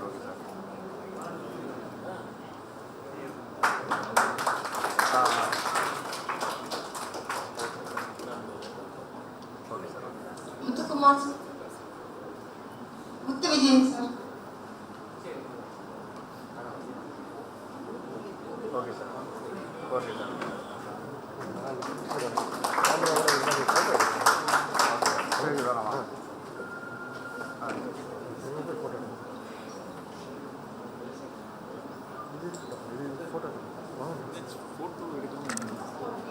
Photo sir நாங்கள் வீட்டு தெரியல எனக்கு ஒரு நிமிஷம் இருங்க நான் திரும்ப கூப்பிட்றேன் Professor Dr. Marvin to give memento to Dr. Gopi. Video higher பண்ணிக்கலாம் I invite Dr. Pradip also to come to the dais.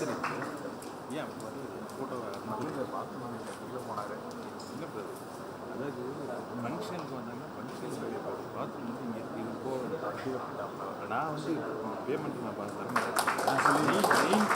Dr. Swaprasad. சொல்லிட்டு மீன் வந்துட்டு நான் கீழே போயிருக்கேன் இல்லை நீங்கள் பேமெண்ட் தரவேணா சார் தரவேணா நான் ஃபோட்டோ எடுக்க விட்டுறேன் நான்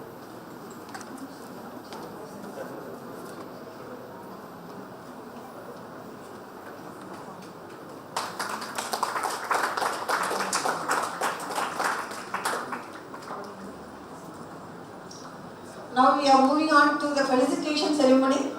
I invite our beloved Dean,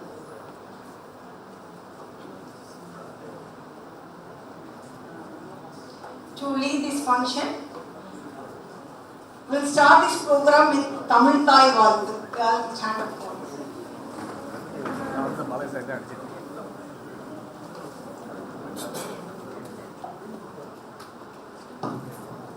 sir அந்த தம்பி எங்கே போகிறாங்க என்ன சார் போனார் ஃபோட்டோ இங்கே எடுக்க கூப்பிட்றாங்க சார் நான் இருக்கேன் சார் அவரை கேட்குறாங்க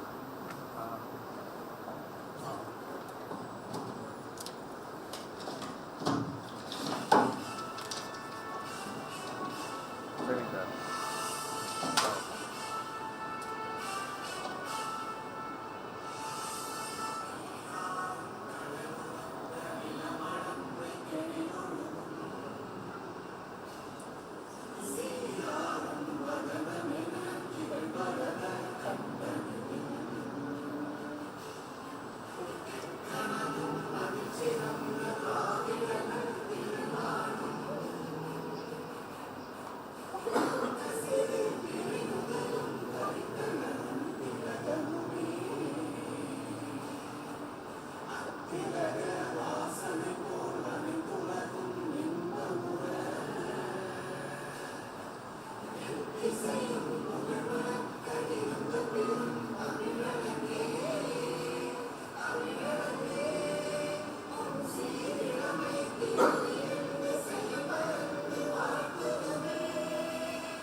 Thank you, sir. Thank you all for starting.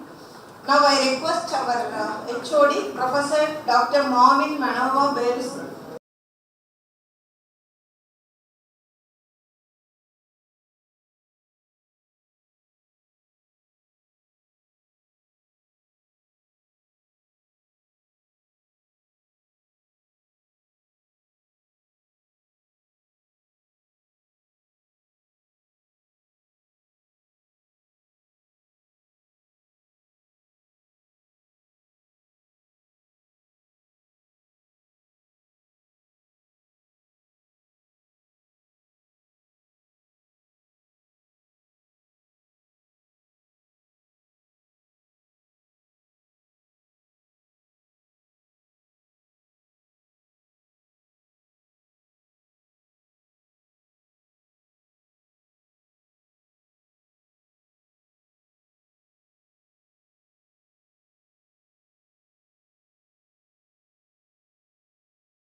ICU staff nurses, and they displayed the world-class skill in the pediatric cardiac surgery. That is very important.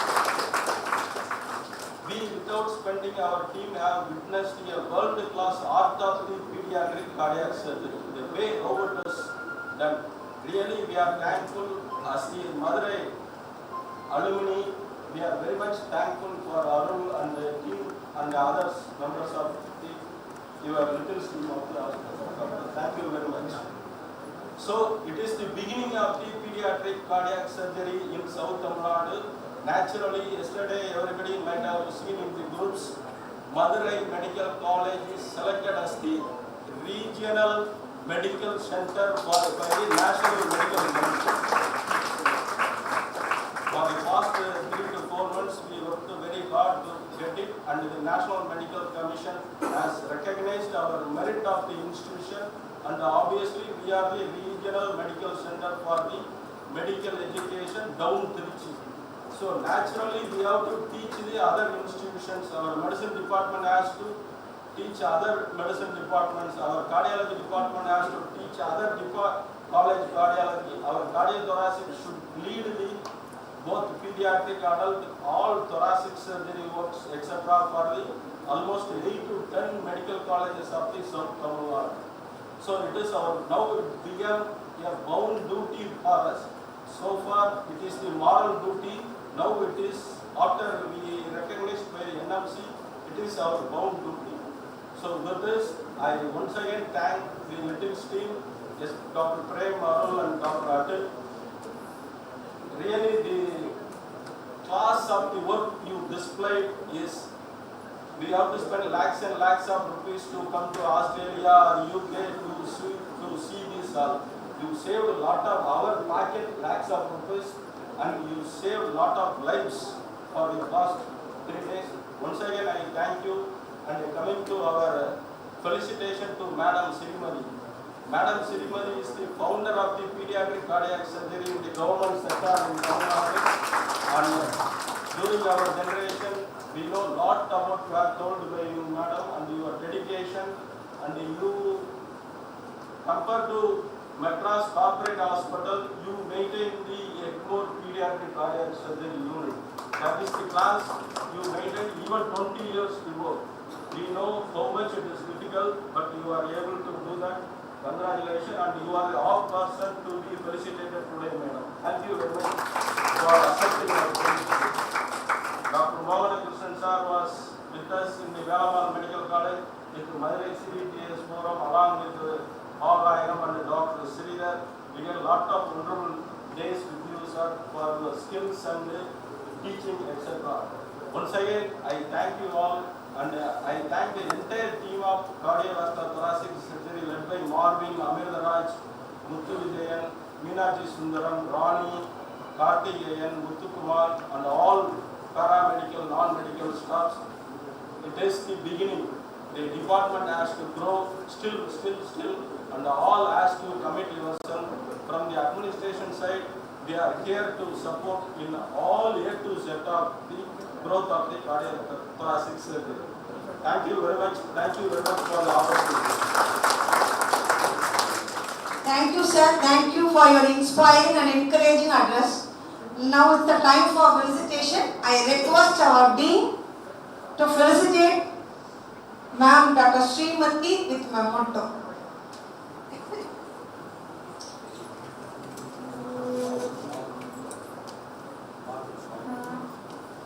And I request our HOD Dr. Marvin to honor with shawl.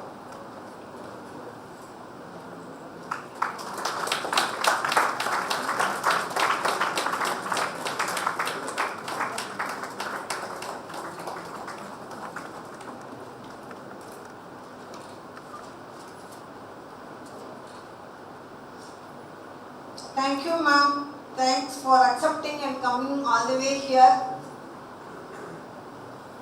It's time to felicitate our beloved Dr. N. Mohan Krishnan with memento by Professor Dr. Amirdaraj,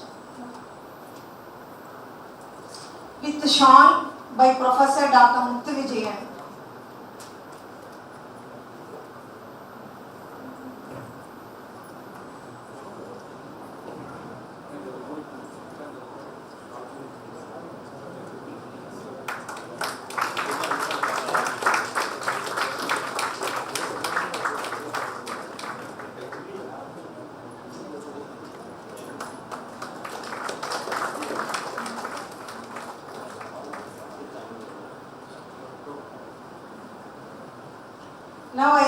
request Professor Dr. Balanayam to honor our Dean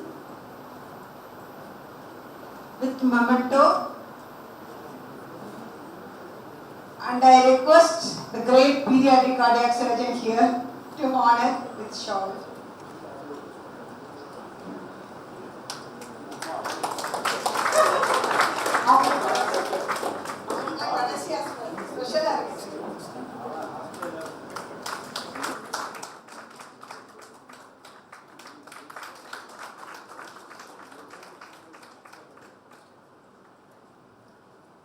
Now I request Professor Dr. Amitaraj come to the dais to honor Dr. Prem, the hero of the live workshop, and shot by Dr. Muthukumar.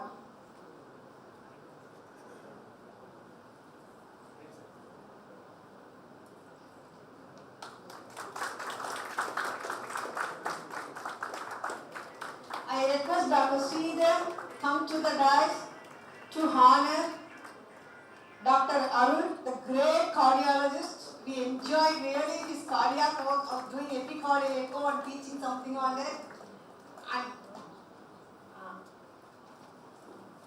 And Dr. Balasubramaniam sir come to the dais by honoring pediatric cardiologist with shawl.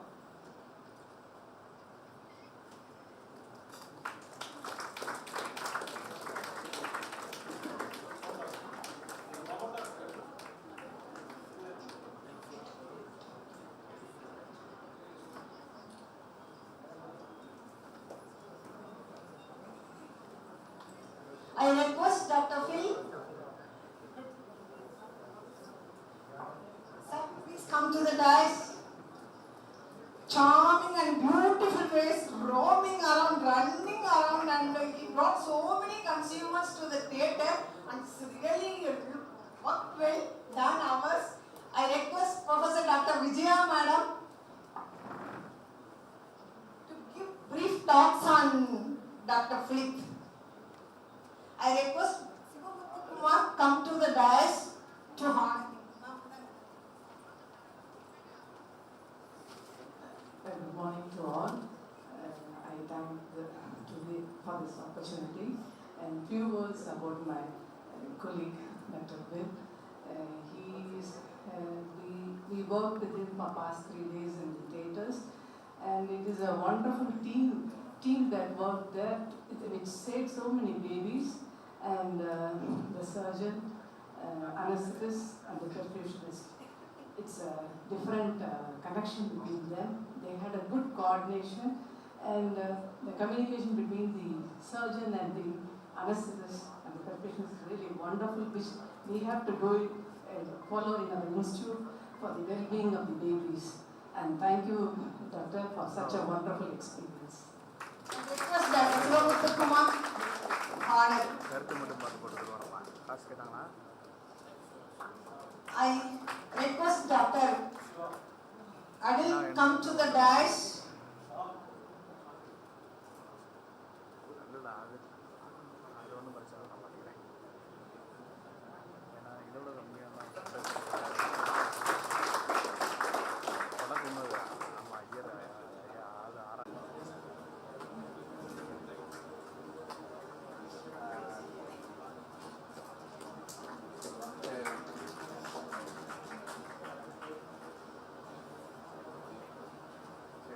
It's time to honor the pediatric perfusionist, Mr. Mangesh.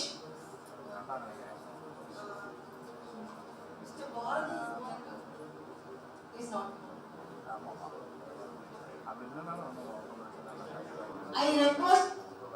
I request Piku staffs, Mrs. Anu, Mrs. Catherine, and Octavia. So really worked large and bought so many gifts for the kids and made them to laugh instead of cry in the immediate post-op period and walking out. See, all wonderful job by you. I'm grateful and thankful to you. I request Professor Dr. Vijaya, Dr. Nandini, Professor of Pediatrics, come to the dais to honor our PICU staffs.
We are eagerly waiting to receive guest lecture from Dr. Prem and Dr. Arun and your advisors and all sort of things to improve our institute and how the work atmosphere you had here and the things you want to guide us for our institute, for the team. Few words.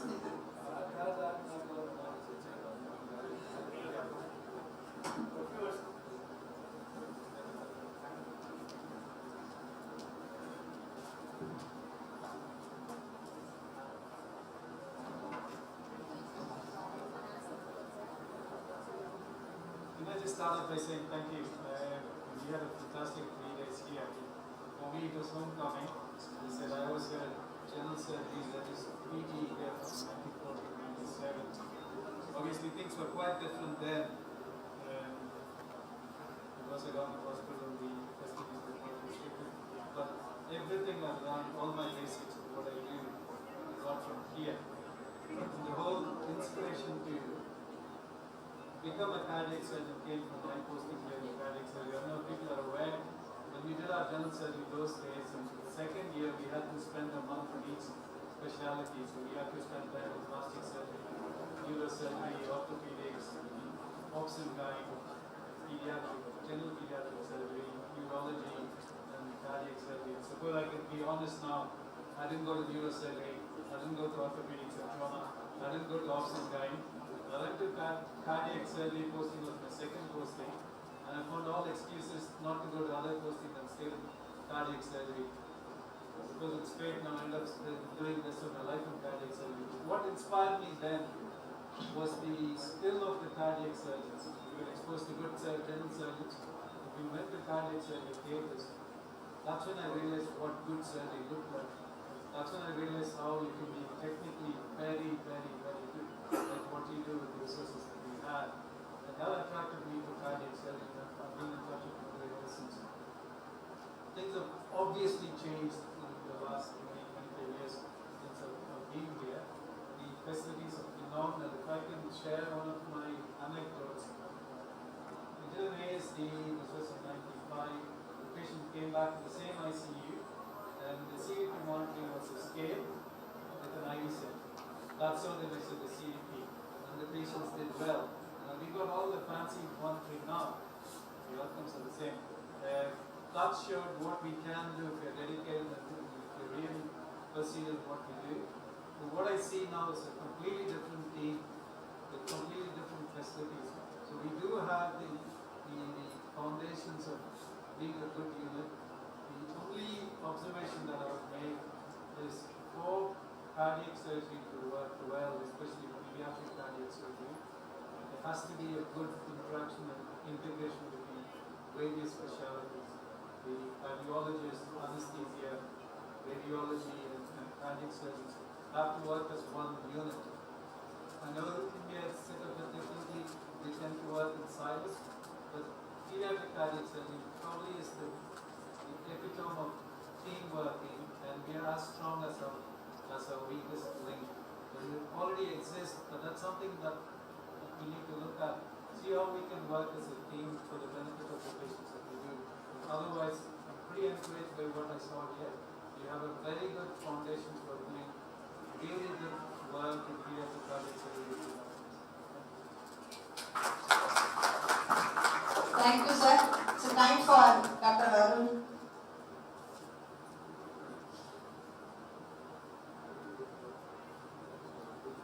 I completely agree with Prem. So, first and foremost is thank you so much for letting us come here first. And as Dr. Kuya said, I'm 91 batch, with me and my classmates. So I always wanted to come and do something here. So I spoke to Meenakshi and then we managed to do this. So as Dr. Prem said, the most important thing is the teamwork. That's what cardiology, cardiac surgery, and anesthesia, but we all should work together to get a better outcome. So I know we can do the surgery, but the post-op and everything depends on the team interaction, ICU care, everything together. So that's what we need to create. So that's why we came as a team to show how the team should interact and work. And I'm sure over a period of time we all learn from each other. So thank you for letting us come here today. I request bright smile Dr. Phil.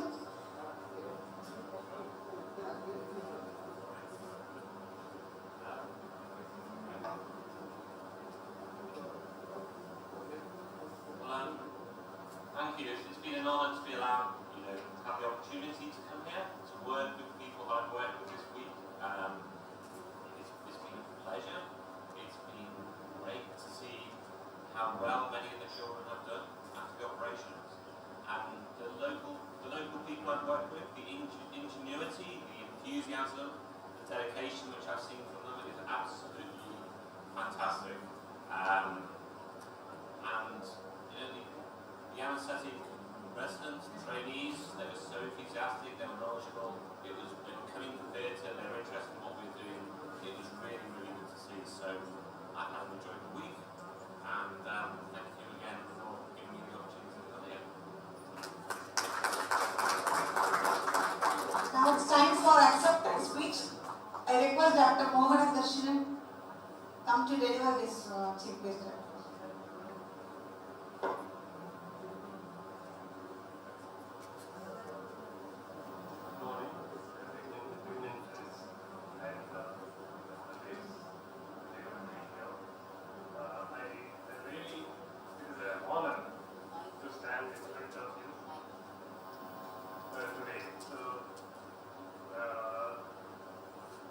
In fact, I think when I was doing my MS general surgery only, the cardiac thoracic theatre was being arranged by Dr.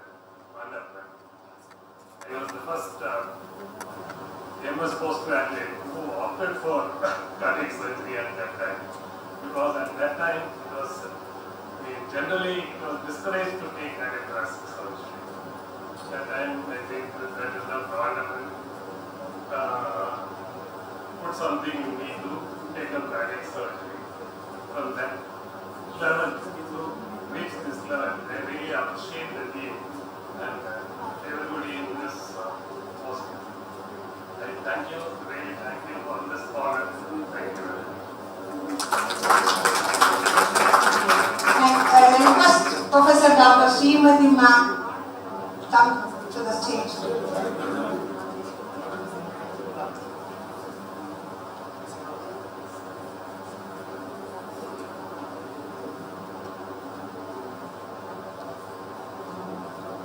Dr. Lee, the other dignitaries on the dais, and ladies and gentlemen, I can relate with all of you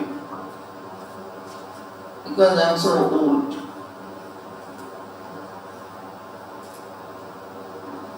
My association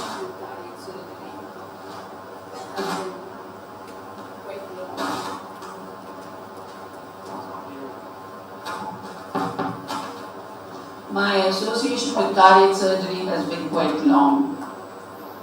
It was It had started from the pre-open heart surgery days down to the present day. So I had come across all the tribulations and the travails of cardiac surgery from the beginning to the present day. And it gives me great joy to know, I know Dr. Prem before itself. I know how he works and how he functions. To know that cardiac surgery can come up to this stage is overwhelming, to say the least. Because I've seen sick children, how are trying to do something, not able to do something, and doing something which we were supposed to do and losing them right in front of our eyes. The same group of children live today. And what was behind all this? Three main factors. One is the infrastructure. I can say this to the bottom, from the bottom of my heart. We started with an indigenous pump which would hardly work, but we did surgeries and many lived with that. But more died. With better infrastructure, most important is the team, which the speakers before me emphasized. I endorse them strongly, that the team is the most important factor. I have gone through all these stages of bad infrastructure, bad team, and no funds. Luckily, when I was in the government service, I had no problem with the funds. I had only to go and report it to the higher authorities, and they gladly gave me. With that, with such sick children who were anemic, malnourished, I didn't know what the answer was. What I learned with Roger Me, I tried to apply here, and all that was a disaster, to say the least. And then came the time when I realized anemia was the most important factor, and tried to put in. And those days we didn't have any monitoring facilities. That is why I say infrastructure is important. Not only therapeutically, but diagnostically as well. And gradually as the years passed, we were able to realize that even in malnourished children, it was possible to get to a mortality rate which can equal to international standards. And that was because of the team that I had gathered. Today, I am proud of the same team. Two of them are here with me, Jaykar and Vijay Shankar. There were others. Dr. Meenakshi Sundaram was here with me before. And now we have crystallized. We are able to sit down and sort out problems. We are talking about low cardiac output syndrome. I realized that we went through all that. All the inflammatory disasters that occurred post-operatively, the pump lung syndrome, not able to do anything. But today we don't even come to that. And I think I am a person who had gone through everything. It's not in books. It's what I felt and what I saw and what I'm seeing today. Now, in this hospital, in Madurai Medical College, I'm an alumni of Madurai Medical College. I did my MS General Surgery here. It looks as if many of us have been associated with Madurai Medical College. All those who are assembled here, we have great pleasure in saying we started life from this place and went on further. And to this group who want to start a pediatric cardiac surgery unit, let me tell you, don't go through the mistakes I committed. Take off from the springboard, just soar high. Don't wait to do the mistakes I did and go through the same problems. I can tell you where the mistakes are. Never go. Never go. We have a certain standard for such children. We have a protocol. Try to apply to them and then go further.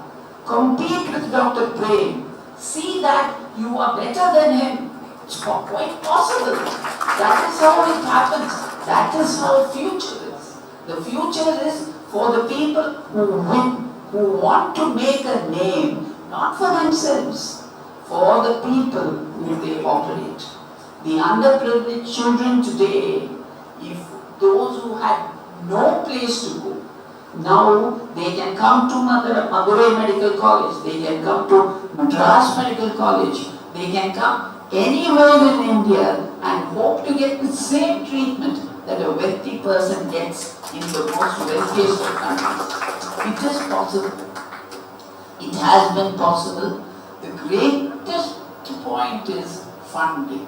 If you are outside the government hospital, funding is most important. Even there is a classification. It is possible. We can have a network of hospitals for just less affluent kids. It is possible. It's for everyone to start doing. It's the youngsters. It's the day of the youngsters. It is for those enthusiastic lady doctor who came and told me she wanted to do something more for cardiac surgery. We welcome such people. Don't think cardiac surgery is that difficult. It's one of the most exciting fields in the world, and I think everyone here would agree with me on that. And the first open heart surgery, as it were, was done here by Dr. Gauri Shankar. I was his assistant then. It was an adult, an ASD closure was done, and we put the patient on ice cubes, ice blocks, and cooled him down, and quickly did a right atriotomy. Snubbed the SVC and IVC, and cross-clamped the aorta for less than 3 minutes, sucked out blood, and closed sutures, closed the atriotomy. Atriotomy was closed with sutures after the SVC, IVC, and the aorta was released. And the patient lived. The same thing had been done by Dr. Sadasivam. This was before 1953, before Gibbon's days. And after that came open heart surgery. Dr. Solomon Victor has not been mentioned here. It's my duty to see that he was the first open heart surgery surgeon in government service who gave us the courage to touch the heart. In closed mitral valvotomy, he told us the technique, and we gained confidence because of that. Dr. Vasudevan was the pediatric cardiac surgeon in Government General Hospital. I happened to be transferred to ICH, and that is how ICH also. The main reason why I am making all these points is the future is for youngsters. Just carry on the baton. Forget about the past. Do something better. As I don't want to think about the past when we all suffered, and please don't make the same mistakes I did. Take off, and I'm sure this Madurai Medical College Department of Paediatric Cardiac Surgery would grow with all of you being as enthusiastic. Thank you very much.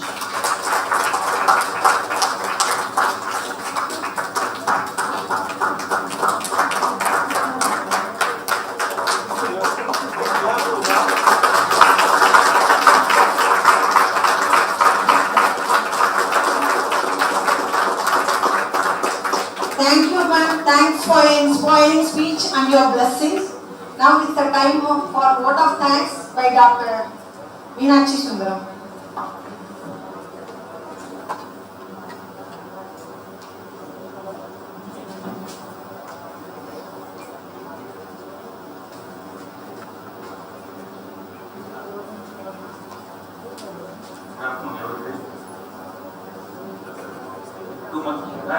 It all started when my friend Dr. Arun spoke to me about his plans to India in March. He wanted to make his visit more fruitful by organizing a pediatric cardiac surgery and intervention workshop in our institution, Government Rajaji Hospital.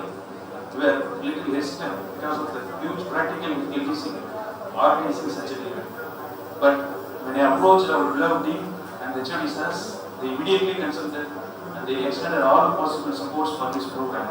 So I wish to express my first and foremost heartfelt gratitude for both of them and themselves. Then I wish to express my thanks to my colleagues and seniors, Dr. Amitraj, Dr. Mathujan, Dr. Rani, Dr. Muthukumar, Dr. Karthikeyan, Dr. Anbu, who extended their full hands for the program. And the next thing is our chief guests. They are my mentors and teachers, Dr. Srimati and Dr. L. Mohan Krishnan sir. They graced this occasion by traveling a long distance. They spared their valuable time and their presence. This event is not reality without the incomparable contribution of Dr. Prem Vinukovan and his team. My friend Dr. Arul Narayan, Dr. Phil Arman, Dr. Adil Tinkerkar, Dr. Sarfaraj, and his paramedical and nursing faculty, Mr. Mahesh, Mrs. Anuradha, Mrs. Octavia, Mrs. Catherine. Next, I would like to thank our institution faculties who extended all their supports. Professor of Cardiology, Dr. Balsam sir, Dr. Silvani madam, Professor of Paediatrics, Dr. Balsam sir, Anesthesiology HOD, Dr. Silvakumar sir, Neonatology HOD, Dr. Ashok Raja, and Radiology department also. They extended their full cooperation. Immediately all CT scans and CT aerograms, everything was done. Next, I would like to thank all the visiting faculties, Dr. Jankara, Dr. Vijay, Dr. Gopi Nalayan, Dr. Arun Kumar, Dr. Jaishankar, Dr. Shivam Kumar, Dr. Ramyashi. Please, I would like to thank all the senior faculty of the city also, Dr. Sridhar sir, Dr. Barnayam sir, Dr. Shivkumar Pandian, who all graced this occasion by their presence. Without the untiring efforts and help of our OT staffs under Mr. Sharda, Mrs. Jayanti, technical team, Mr. Sheikh, team perfusionists, Mr. Bharati, Marudu and team, CQICU staff, Mrs. Samsavali and team, Priya Ward staff, Mr. Sylvie and team, all COVID MOs and ICU MOs, office admits team, Mrs. Kanaratnam, Mrs. Kodila. Though I mentioned this name last, he is the man behind the entire show. I want him to come to the stage now. In organizing and coordinating these various aspects of this program, Mr. Amarnath, please come sir. And physio team, Mr. Saravana Perumal. They were spending almost 6 weeks of their time in organizing this event and coordinating this event.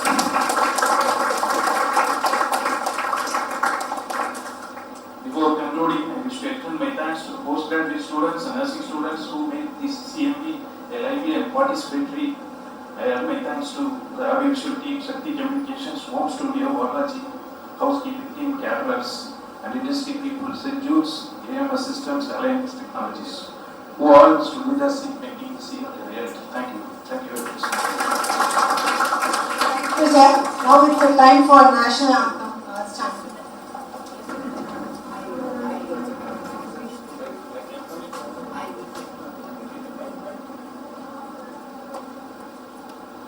To emphasize on one factor which Dr. Prem and Dr. Arun, all of them had mentioned earlier about specialities and coordination with specialities. Dr. Muthukumar and Dr. Ramya, they are part of us. And I simply can't tell you, our team, I'm proud of my team, how much of effort and how much of coordination goes into it. You'll realize it only when you go through it. The meticulous attention we are able to give to every factor is being supported by Dr. Ramya and Dr. Muthukumar. This is an example of what they have already mentioned. This goes a long way. Yeah, that's true. That's true. I know. So it goes a long way. It goes a long way for us. Thank you.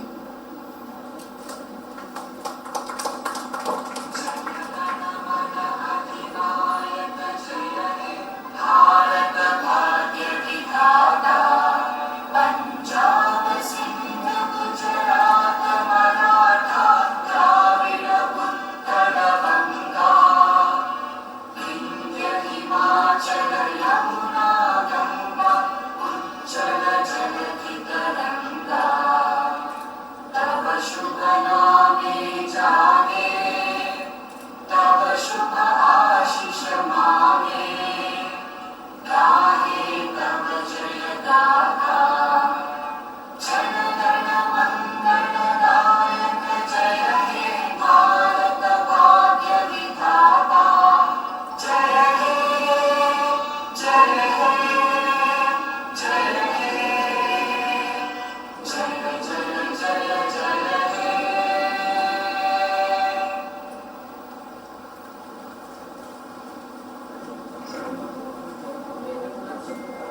The program is not yet over. We have two more interesting topics to discuss. We have expert speakers here. Please all support and continue to be here. I call Dr. Arul Narayanan, the pediatrician, pediatric cardiologist, interventional cardiologist. Now he is working at Alderley Children's Hospital, Liverpool. And I request Professor Dr. Bala Subramaniam come to the rise to chair the session. And Professor Dr. Amita Raj.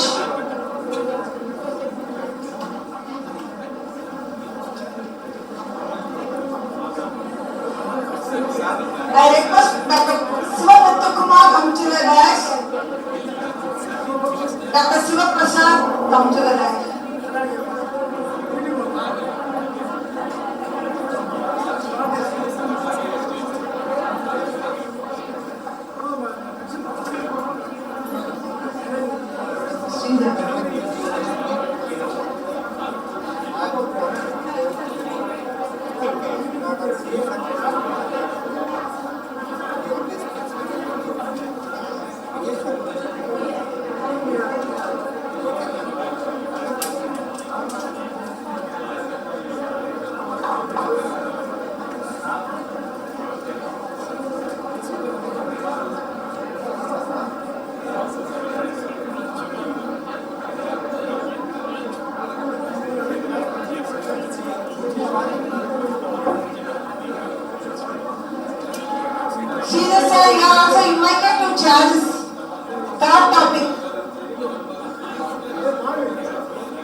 During childhood or birth, sometimes they miss during childhood, they present the adulthood, or sometimes these patients will undergo some procedure during childhood, then later they present with some complication during adulthood, and as cardiologists we do some interventions for the cardiologists in adulthood. So, invite Dr. Arun Narayanan, who is a pediatric cardiologist, to present his presentation.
It's time for Arun Narayanan sir to start the session.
5 நிமிஷம் break. சரி சரி.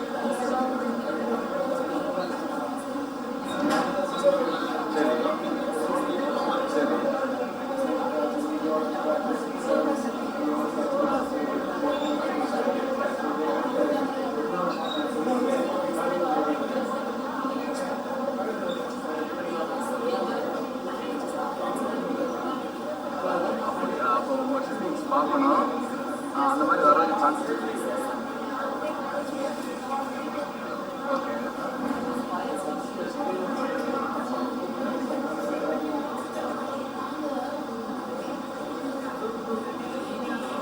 ஆமாம், அது வந்து உங்களுக்கு சாதனை செய்யும். என்எஸ்என்னோட பொறுத்தளவு என்எஸ்என்ஆர் என்எஸ் பொறுத்தளவுக்கு உங்களுக்கு வந்து ஆடியோ கரெக்டாக வராது.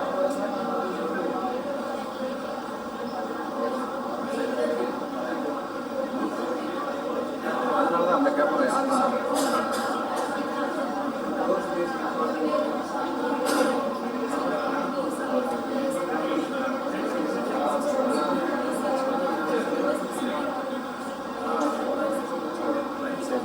நீங்கள் அவங்களே ஃபோன் பண்ணி கேட்க வேண்டியதானே?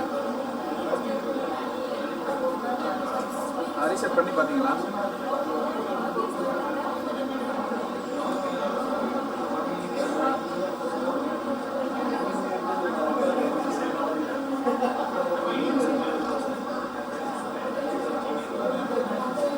சரி சரி சரி. ஓகே.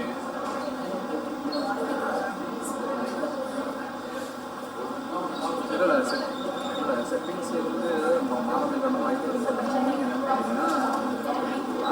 என்ன செட்டிங்ஸில் வச்சுருக்கீங்கன்றது எனக்கு வாட்ஸ்அப்பில் ரெக்கார்டிங் ஃபார்மேட்டு கிடையாது, ஆடியோ ஃபார்மேட்டும் எனக்கு அந்த என்ன ஹெச்டி ஃபார்மேட்டில் வந்து என்ன 3-4 ஹெச்டி ஃபார்மேட் இருக்குது. அது 200 100ன்னா ஒரு எஃப்எக்ஸ் வச்சுருக்கீங்களா? எஃப்எக்ஸில் வச்சுருக்கீங்களா?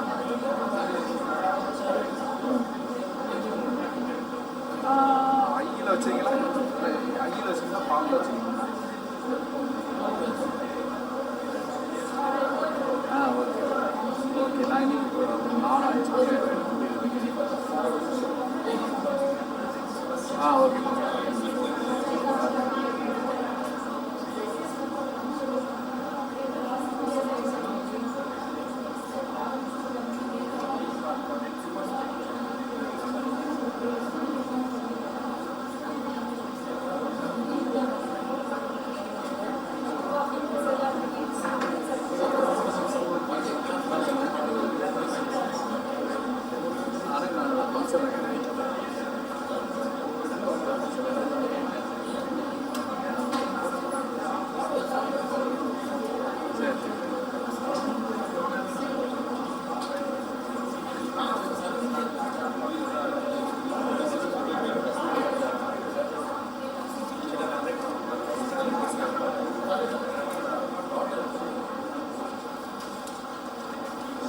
Small change. I request Dr. Ramya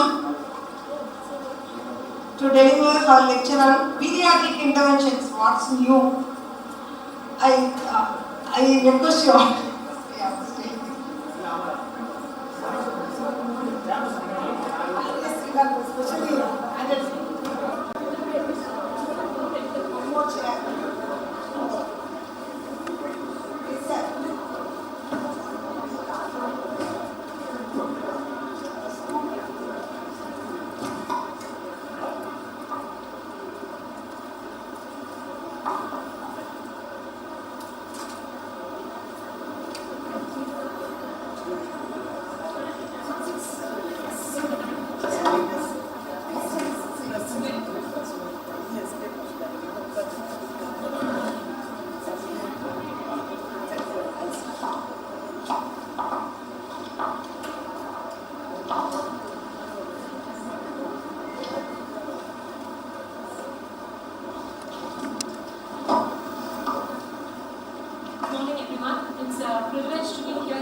Dean Medical College for inviting us, and I thank the Department of Cardiovascular Research for giving me this opportunity.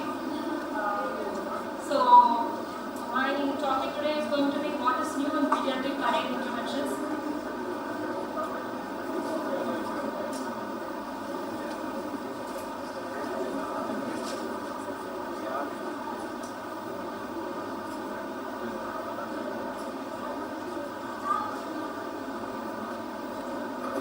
Before talking about what is new, let's see a little bit about what is old. As we all know, way back it started in 1711 when they started some first cardiac, initiated an attempt of cardiac catheterization in a horse, and then came like 1929 we had Werner Forsman who had conducted a cardiac cath on himself.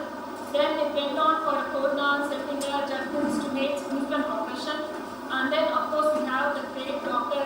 Andreas Prinzek who had the first PTCA, did the first PTCA and innovated a new world of cardiac interventions. This is a general cardiac intervention, and coming to pediatric, we all know started with Rashkin, who started with the convoluted septostomy and went on, and there should be a special mention to Professor Savitri Srivastava, who is supposed to be the mother of pediatric cardiology, and we have to be very proud that she is from Madam is from India. Madam had a big contribution of doing the regional sector validation for private cardiac hypertensions. So let's see what in India at least pediatric cardiac interventions has come up in a big way. Right now we are equipped to do even we are very well equipped in TAVIs, transmitral and all pediatric interventions including neonatal PDAs and PDA doctors stenting. But what are going to be the challenges? It is not like the conventional AST, PDA or cooptations which are going to be there. We the more and more we have improved in interventions, our patients are going to get younger. So younger our patients, and we are going to deal more and more of complex congenital heart diseases, and most of our interventions are going to be post-op complications because cardiac surgery has advanced in such a big level.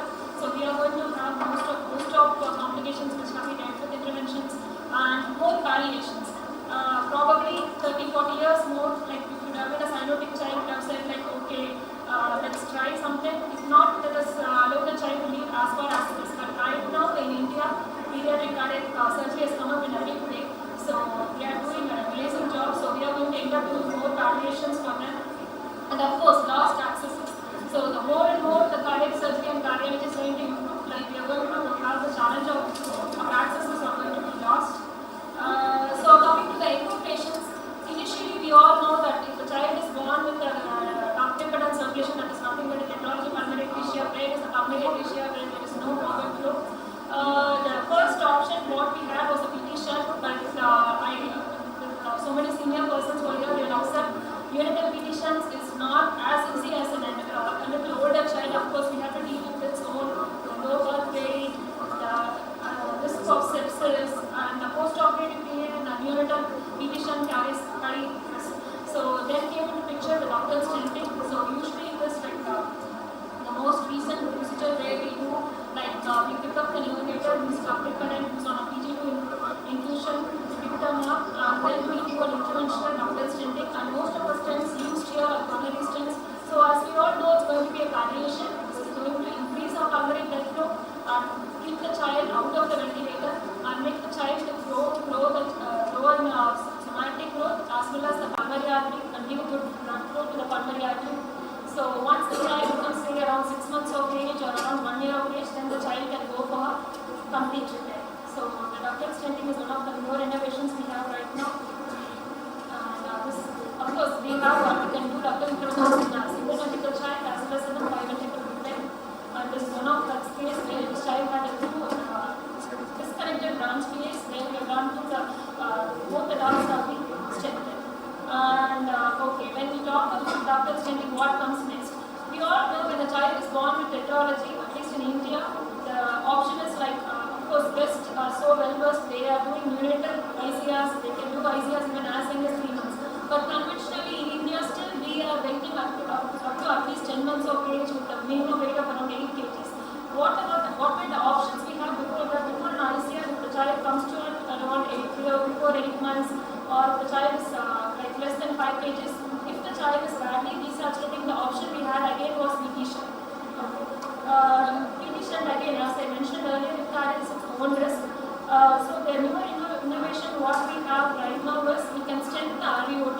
Usually we stent the REOT if the child is correctable. Of course, if the pulmonary artery has a good branch PAS, you can as migrated as goes and as ICR. If you are very good, we have a good infrastructure. If not, we can attempt a REOT stenting, increase the pulmonary blood flow, and it helps in the significant growth of the pulmonary arteries, and as well as we can maintain this child with the REOT stenting for 6 months to 1 year, and once the child is an appropriate age group, the child can go for the complete repair with the VSD closure and the REOT augmentation. Of course, we all know because we have come up in a big way in preparing our ICRs, we are going to face lot of technologies where we have placed a conduit for either a trombolysis or for a tetralogy of pulmonary effusions. The commonest one we will place the conduits. Those conduits are going to degenerate. For example, we like a conduit may come up to 10 to 11 years. Then again, what happens? The child goes for a resurgery, and in the span of 40 years, the child will have had at least 3 resurgeries. So now comes to the picture. Like of course, the initial stages we can go for an RV to be a conduit. And once the conduit gets stenosed, we can end up stenting these conduits and in future converting them to a pulmonary valves. So, of course, once we talk about pulmonary valves, we know that we have a lot of pulmonary valves which are available in the market. We all know about the Venety, the equals and everything. But at the end of the day, do we have, these are all that for limited number, these are all committed for significant diameters of REOTs. For example, the Venety, we can go up to 22 millimeters, and even the recent Edwards one can go only up to 29 millimeter of REOT. Whereas we have some REOTs which have come under our profession where the REOTs are dilated to as big as 34 or 35 millimeters. So what we have, so there comes to the picture, we have a lot of valves which are now, for example, there is a venous P valve in which I have an experience, which is, they have a dedicated valve for dilated REOTs which can go up as high as 34 millimeter. And of course, there are some other valves like our Harmony valve, which is a picture for this. So this is one of the picture of a patient who underwent a pulmonary valve implantation. Actually, we can see in the initial picture, this was the same child who had a severe PL, and this was the picture after the post-pulmonary valve. There is no significant PL. So this is one picture of the valve. This is the valve which has been dedicated for the bigger diameter REOTs, where it can go up to 24 millimeters, where it has a plate structure which can adhere to the REOTs. So then coming to other structures, of course we all know in a single ventricle palliation we go for a PV shunt or a PA grafting followed by a pen and a fontan. So this is one such child who underwent a fontan completion at 10 years of age. This child came back for 15 years with a conduit obstruction. As we can see, we are injecting from the SPC, so both the pulmonary arteries are getting filled, whereas we don't see a continuation from the pulmonary artery. We know what is a fontan. Fontan is the connection where we connect the IVC to the pulmonary arteries. Whereas this child had an obstruction in the conduit, so we are injecting. The second picture shows that we are injecting from the IVC, where we can see there is a complete conduit obstruction. This child presented to us in a very bad state, severe ascites, elevated bilirubin levels. This child was quite sick. So what was the option we had? The option we had was either to send him for a resurgery, but this child already had 3 surgeries in the past, like Felicitation, Glenn, and the content. The parents are very hesitant for a resurgery because it's going to be his 4th cardiac open heart surgery. So we gave an option of attempting to open this conduit. So we passed the atrial septostomy, the broken barrow needle from the IVC. We punctured the conduit and we magnetically the conduit, and this opened up the entire fontan circuit, which relieved the fontan obstruction for this child. So the more and more we are going to come across all these variations, all the single ventricle variations, the interventionists will need to advance themselves in addressing all these issues. This is another interesting topic. So conventionally, the surgeons will accept here. They might even disagree with this with me. I know. Conventionally, we all know we close the sinus venosus AST only by surgery. Either a wardens or they have their own ways to do it. But this is a newer technique which we have. This is called like the concept of sinus venosus AST. The understanding is like the posterior wall of the sinus venosus is division. So we all know it is associated with anomalous right pulmonary vein draining into the back area, but it is not anomalous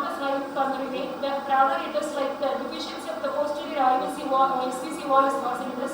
So we have come across like this idea of stenting the SVC with a covered stent, so that automatically the posterior surface of the SVC gets covered, the AST is closed, and it automatically reroutes the coronary vein into the LA. Of course, it has its own merits and demerits. I'm not coming into that, but as of in interventional cardiology, this is quite accepted. But it needs a lot of pre-intervention calculations to do with this. And okay, now coming to the other big topic. We all know the interventional cardiology in India is growing very well. We do interventions left, right, center. At the end of the day, what happens?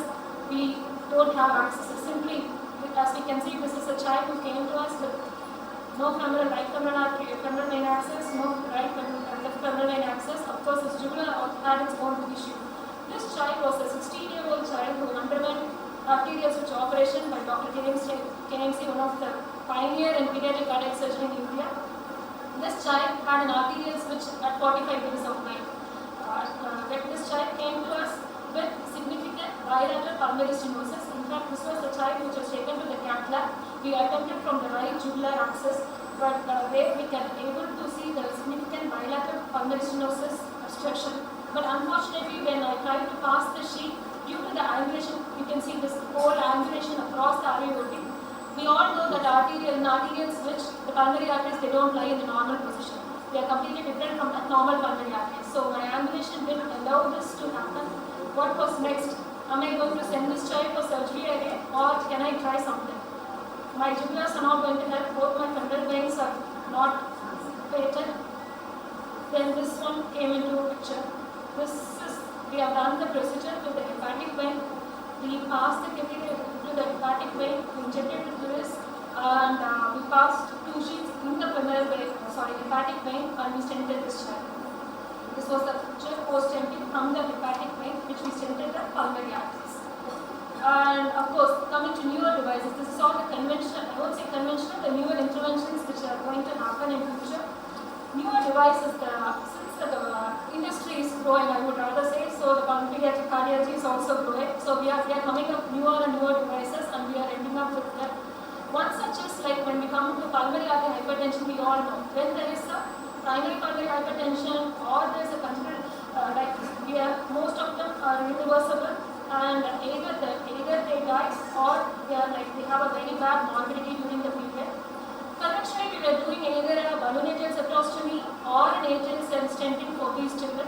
The concept of PAH, most of them will have a right ventricular failure, not a right ventricular failure with embolism. More of them will have a low cardiac output and syncope and eventual death.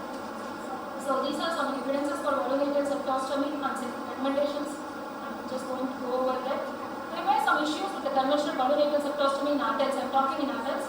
It often closes off. Either it is too large a hole which causes profound hypoxia, since the RA test is going to very high, like 18, 19, and they are going to cause a lot of right to left shunt, or too small a hole which will not reveal the right ventricular hypertension. So when came this newer devices, these are called as the atrial flow regulator or the fenestrator devices, which was specifically meant to relieve this. So this was one such case where this patient was around 30 years old, presented with multiple episodes of syncope with us, where we punctured the atrial septum and we placed a atrial flow regulator. The job of this atrial flow regulator is not going to improve your pulmonary hypertension.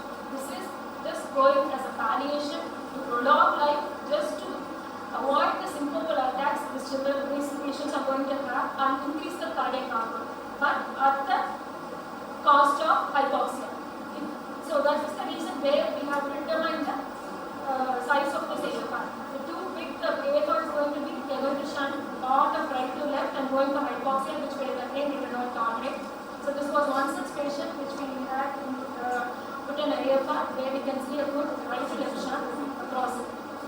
And there are some studies which have showed there is marginal improvement in cardiac index and systemic oxygen transport in these patients. And as this was first, actually it was patented by one of our Indian doctors, Dr. Joseph Petticarter. So the initial indication was for pulmonary artery hypertension, but it can be used for heart failure in preserved ejection fractions, where they present to us with lot of pulmonary edemas. This can help us to decongest the left atrium, causing a left to right shock. So this was intended for pulmonary artery hypertension and heart failure, but this was one other special usage which we had for the atrial flow regulator. This was a 3-year-old child who had a single ventricle with a PA banding, but when at the end of 8 months, when I want to convert this child for a this child had a very high PA pressures. The cardiologist in this forum will accept this child had a PA pressure of mean pressure of as high as 32, which is not possible to convert this child for a length. So this child had a AFR, which we put into the pulmonary artery banding to reduce the pulmonary artery flows. At the end of the day, do not decrease it also. So you can see the pulmonary artery pressures came as low as mean of 70. So this will help the child for the next palliative surgery. And this was the AFR in another post-Fontaine child who had a Fontaine fenestration which was basically shunting. So to reduce this Fontaine fenestration and the desaturation, there was an AFR there. So there are a lot of advances which can happen. For example, we can consider atrial flow regulator for restrictive cardiomyopathies, HOCM, and other things. And coming to the very basic thing which we all know, VST, there are many types of VSTs, and there are many types of devices are in addition. But of course, we have a lot of, I'm just going to go over this. We have a lot of devices which are now generally committed to different types of ASTs. For example, we have a zero-limb AST for diabetic valve, near diabetic valve, and membranous AVSTs or muscular VST devices. This was one such case which underwent a perivascular VST device closure. This was again the same picture which was showing the VST device in situ. This was the LV angiogram post device for this child. And this was a perimembranous asymmetric in a 2-year-old child with an 8 kg. It was a multi-fenestrated perimembranous device. And this was the customized device which was put for the child. This was the post-angiogram after the device. Here we can see the reduction in the flows from the child. Of course, this was the child which had a no aortic valve, for which the zero limb was deployed, and this child had no AR at the end of this procedure. So this is the echo of the child, which was significant area irradiation. This is again a picture which shows the muscular VST device. So VST device is quite common. I just wanted to show that there are a lot of customized VST devices which are available in market, which we can institute for special cases. This is one interesting case which I have to show last at least. This was a 26 weeks child, 26 weeker, 25 days old, 750 grams, which came to our institute. This child was 25 days old. This child had a very large PDA. This PDA was as large as 4 millimeter. Conventionally, the option was either I asked my surgeon to do a bedside dilation of this PDA, but my surgeon was quite confident, but since being a 750 grams, he had his own reservations.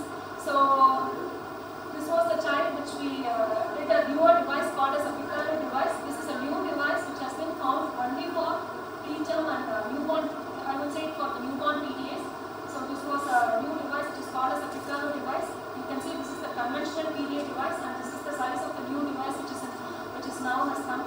So this was the child had the PDA device done last week in our institute, and this was as of now the youngest child who had undergone the PDA device in the country. So what about the future? Future can be as wide as anything. So we can have, like we are having a lot of catalogs which are coming up with CD mapping, with 3D interrogations. We have 3D mapping. We have, of course, our cardiologists have been aware about the small leadless pacemakers, or we have biovascular stents which are going to be available, or bioscaffold devices, biodegradable devices which are going to come in future, which is going to reduce the load of metal in our body, and of course an MR suit with a cath lab, which will again, I'm sure it is available in most of the Western countries, which will pretty sure be available in India also, which will guide us a lot of our interventions. These are very few interventions which are new right now, and I thank you everyone.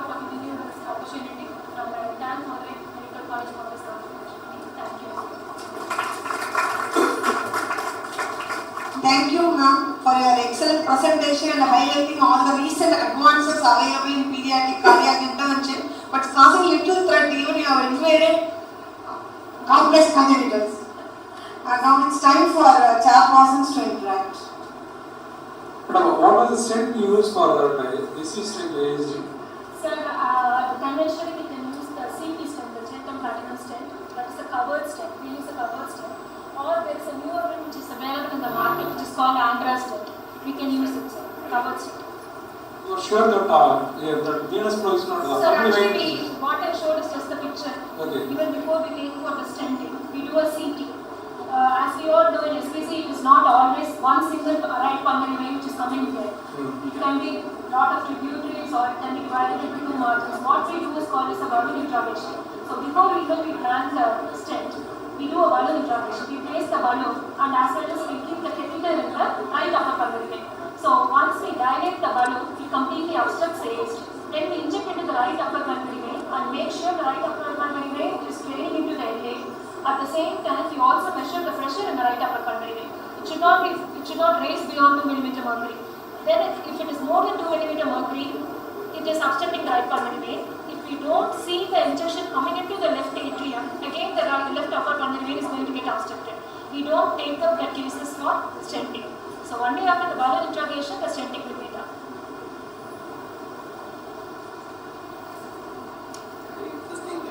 Lecture, Madam. Thank you, sir. Sky is the limit, I think, the way it is going on, international cardiology. And very interesting to know that that can be stented in duct-dependent lesions. And life can be prolonged, not just depending on PG infusions. And pulmonary valve implantation also, it was very amazing. The valve itself can be implanted through a device means probably in the future mitral valve can be implanted, aortic valve can be implanted. Probably there's not, it is going in the direction. And as Sir told us, sinus venous ASD can be closed. And the severe PST, we will not be knowing what to do. As he is going in for Eisenmenger complex and you now came up with the AFR surgery. You can decompress the right side of the heart and you can buy some time before planning for cardiac transplant or anything. That's also very interesting. And I want to just know, according to you, what are the VSDs in which you cannot close by device? Conventionally, supplementary VSTs, sir. When we have, we all know supplementary VSTs are significant RCC products and ARs. So if the child has a supplementary ASD with RCC products with AR, we don't close. Inlet VSTs, of course, we don't touch them. We all know the AV node is quite close, they cause an AV block.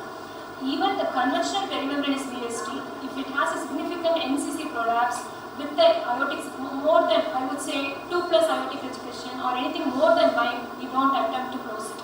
At the end of the day, what happens, we will still be able to close the VST. But over the period of time, this VST device is very close to the right, the RCC or NCC, sort of erodes it and causes the significant AR. So the conventional one is supplementary no, with AR no, inlet VST no. Thank you.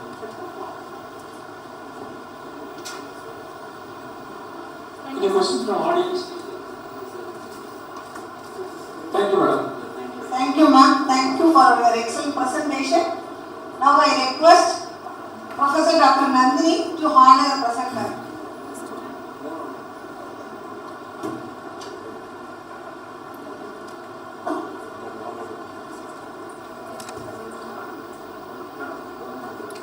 Ramya, ma'am. I request all the chairpersons come to the dais. Professor Dr. Balasubramaniam, Professor Dr. Balashankar, Professor Dr. Sivamuthakku. I request Marvin sir to honor Balasubramaniam.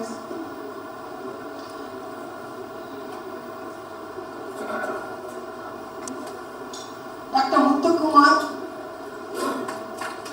I request Dr. Muthukumar to honor Professor Dr. Balashankar. I request Dr. Muhilan Command Honor, Dr. Siva Muthukumar. I request Dr. Amita Raj come to the line. I call upon Dr. Vignesh, Command Honor, Professor Dr. Amita Raj. Karthikeyan come.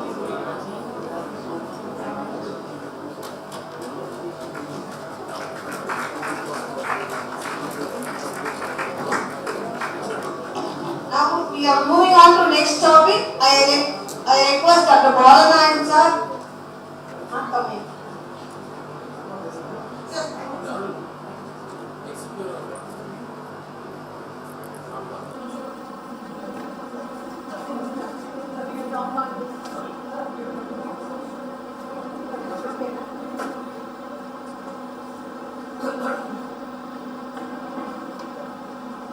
I request Balanayan sir to occupy the chair and Professor Dr. Nandini,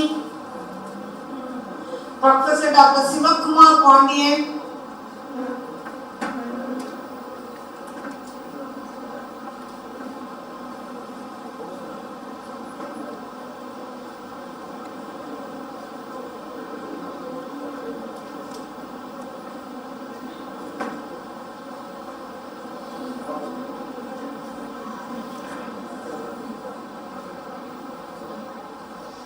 Dr. Anuj sir is here, going to talk on adult congenital heart disease interventions and all emerging concepts on. Okay, so good afternoon. So I'm one way very happy that Ramya took over from before me, but she's already covered everything what I was going to say. One way I was happy. The one way I'm happy that I'm holding you all from lunch, but I'll try to be as quick as possible. So adult congenital heart disease, what are the interventions available and what is there at the moment? So this is how I have structured my talk. A little bit about background, what are the ECG interventions, and then who should be doing these ECG interventions and where should it be done, and what are the newer technologies. So the background, as we all know, cardiac bypass started somewhere around 60-70 years ago in congenital heart disease. So in Western world, so in South India we started somewhere around 70s and 80s, so we have so many patients operated by mostly in Syrian in the past, and then now we got so many people operating pediatric heart diseases, so we are going to have so many adult congenital heart disease. In Western standard, ACST outnumbers the pediatric congenital heart disease. What I mean is, there are more than 60-65% of the congenital heart disease, they are more than 18 years old. They don't come under the pediatric group, they come under the adult congenital group. So there's a lot of treatments started in the past. So previously those children who died of congenital heart disease, now they are all living to adulthood.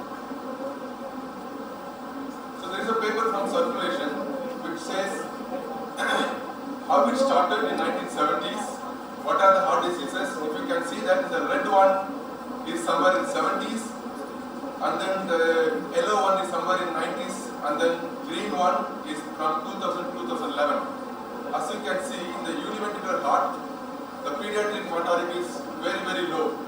Same as almost in all complex congenital heart disease, the pediatric mortality is low. What it means is, the children who got operated in 2000 plus, they live long and they will come to adulthood, so they will end up with the adult congenital heart disease. So then comes the mortality. As you could start in 1950s, almost a lot of children were dying of congenital heart disease even after surgery. Then the pediatric mortality has come down. Then adult congenital mortality is going up. What it means is, those who had surgery may have some residual defect, and if you don't diagnose them early, if you don't intervene early, they may not survive for long. So when I say residual defect, it can be a mitral regurgitation, it can be a pulmonary regurgitation, it can be a branch PH stenosis, things like that. So we need to be proactive and follow them up, and if there are any problems, we need to address those problems.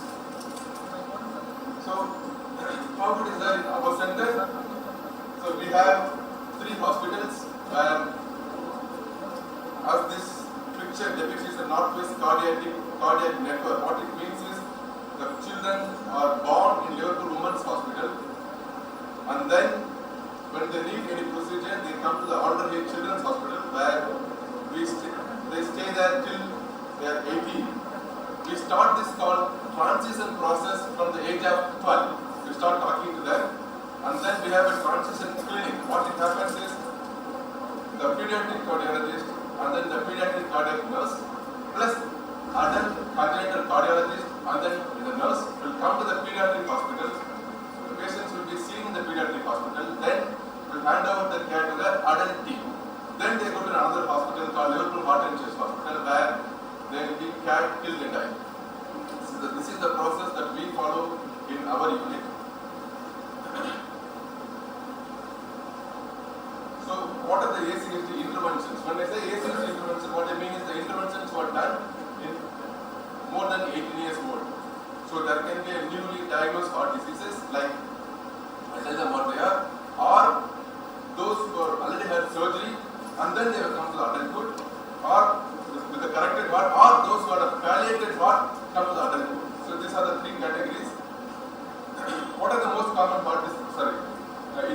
Congenital heart disease, they come to the newly diagnosed in adults. Still, it is the ASD, which is still most common adult congenital heart disease, which are newly diagnosed. So, my work in the ACST is almost 60 to 70% is still ASD. It can be single ASD, two ASD, still ASD. Recently, we done ASD for 74-year-old, and there are still 18 plus. Also, we still diagnose them. We do offer device closure even in the 80s because the life expectancy is still high in Western population, and also it reduces the morbidity. So we do offer ASD device closure even they are 70s and 80s. And then PFO is our work in ACST. Still we get some PDS, and PDS is extremely rare unless it's a residual defect from the tetralogy surgery or surgery. We don't close the BSD in adult population unless it is a residual and causing hemodynamic compromise. AP window still very rarely seen. Coronary artery fistula is not as common as what we see in subcontinent. Very rare in Western population, but still some of them are there. Sinuses are valvular rupture. If it is a previous congenital heart disease, they come under ACST services. Then other reason that we deal with are bicuspid aortic valve and aortic stenosis. Sometimes they would have had a balloon dilatation in a pediatric age group, and then when they come to adulthood, if they need any repeat balloon, they come under us. Pulmonary stenosis is still possible to recover. Then another 10 to 12% of my work is co-occasion of aorta stenting. So that's one of the second commonest ACST intervention that comes to us. Then those who had a corrective heart surgery in the pediatric age group, when they come to the adulthood, as Prem pointed out this morning, most common cyanotic congenital heart disease is tetralogy fellow, and they got operated in the past, so they are all coming to the adulthood, and lot of them need repeat works done in their heart. What I mean by is, the surgeons might have enlarged the branch PAs, so they have narrowed, so we do ballooning of the branch PAs or stenting of the branch PAs. And then the second problem is, lot of times the surgeons have done a transannular patch, or they have put a conduit from the right ventricle to the pulmonary artery. The conduit might have stenosed or regurgitated, so that needs changing. As Ramya pointed out in the previous lecture, there are a lot of options for percutaneous pulmonary valve implantation. So the conduit is small, we can rehabilitate the conduit. What I mean is, sometimes the surgeons have put a 12 millimeter conduit. So that is not good enough for an adult. When the child is not adult is 20, 22, that's very small. Even the children, it's small. So what we tend to do is we gently dilate, bring it up to 20, 22, and then put a valve. This is another procedure that we do. And then there may be a lot of collaterals in the tetralogy fellow, pulmonary atresia, BSD. So So we end up closing those collaterals if they are causing hemodynamic compromise. Then there are other heart conditions where, for example, in the past, we were not doing arterial switch. We used to do atrial switch. So the left atrium will be redirected to the right ventricle, right atrium will be redirected to the left ventricle, like sending in mustard. So whenever the surgeons have done a lot of work inside the heart, there is a possibility either there can be a leak or there can be stenosis. So if there is a leak, we put a device to close the leak. If there is a stenosis, we go into those sending and mustard place and then either dilate or put a stent to open it up. Occasionally we do see sometimes the tricuspid valve stenosis. If it is not significant regurgitation, we gently balloon them. And as I said before, if it's a bicuspid aortic valve, they come under congenital and we will do the aortic balloon dilation. Then another large group of patients are palliated. So we might not see that many at the moment in India, but there are a lot of patients who are palliated in the past. In Western world, that's the most common. A lot of patients do come for further interventions, but they will start coming now in India too. Because we started doing the single ventricle palliation 10, 50 years ago. So what is single ventricle palliation? If we cannot separate the heart into two pumps, what I mean is right pump pumping to the lungs, left pump pumping to the body. If we cannot separate for various reasons in the congenital heart disease, the options are called single ventricle palliation. It is a fontan. What it means is SVC will be connected straight into the pulmonary artery, IVC will be connected to the pulmonary artery through a conduit. So the venous blood will not come to the heart, it will go straight into the lungs. The pulmonary venous blood will come to the heart, will be pumped to the body through the aorta. So this is called single ventricle palliation. So there can be a lot of procedures needed in this single ventricle palliation. What it means is, when the surgeons have put a conduit, they create a small hole between the fontan conduit to the left atrium as a pop-off valve. So once the saturation stops coming down, if the PA pressures are normal, we end up closing that with a device, or if the PA pressures are high, causing trouble to the liver or to the intestine, we might create the felicitation. So that's another procedure that we do.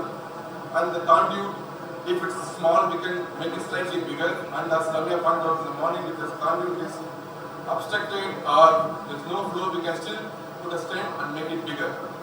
And there's another most common complications in the palliative fontan circulation is arterial collaterals causing hemoptysis.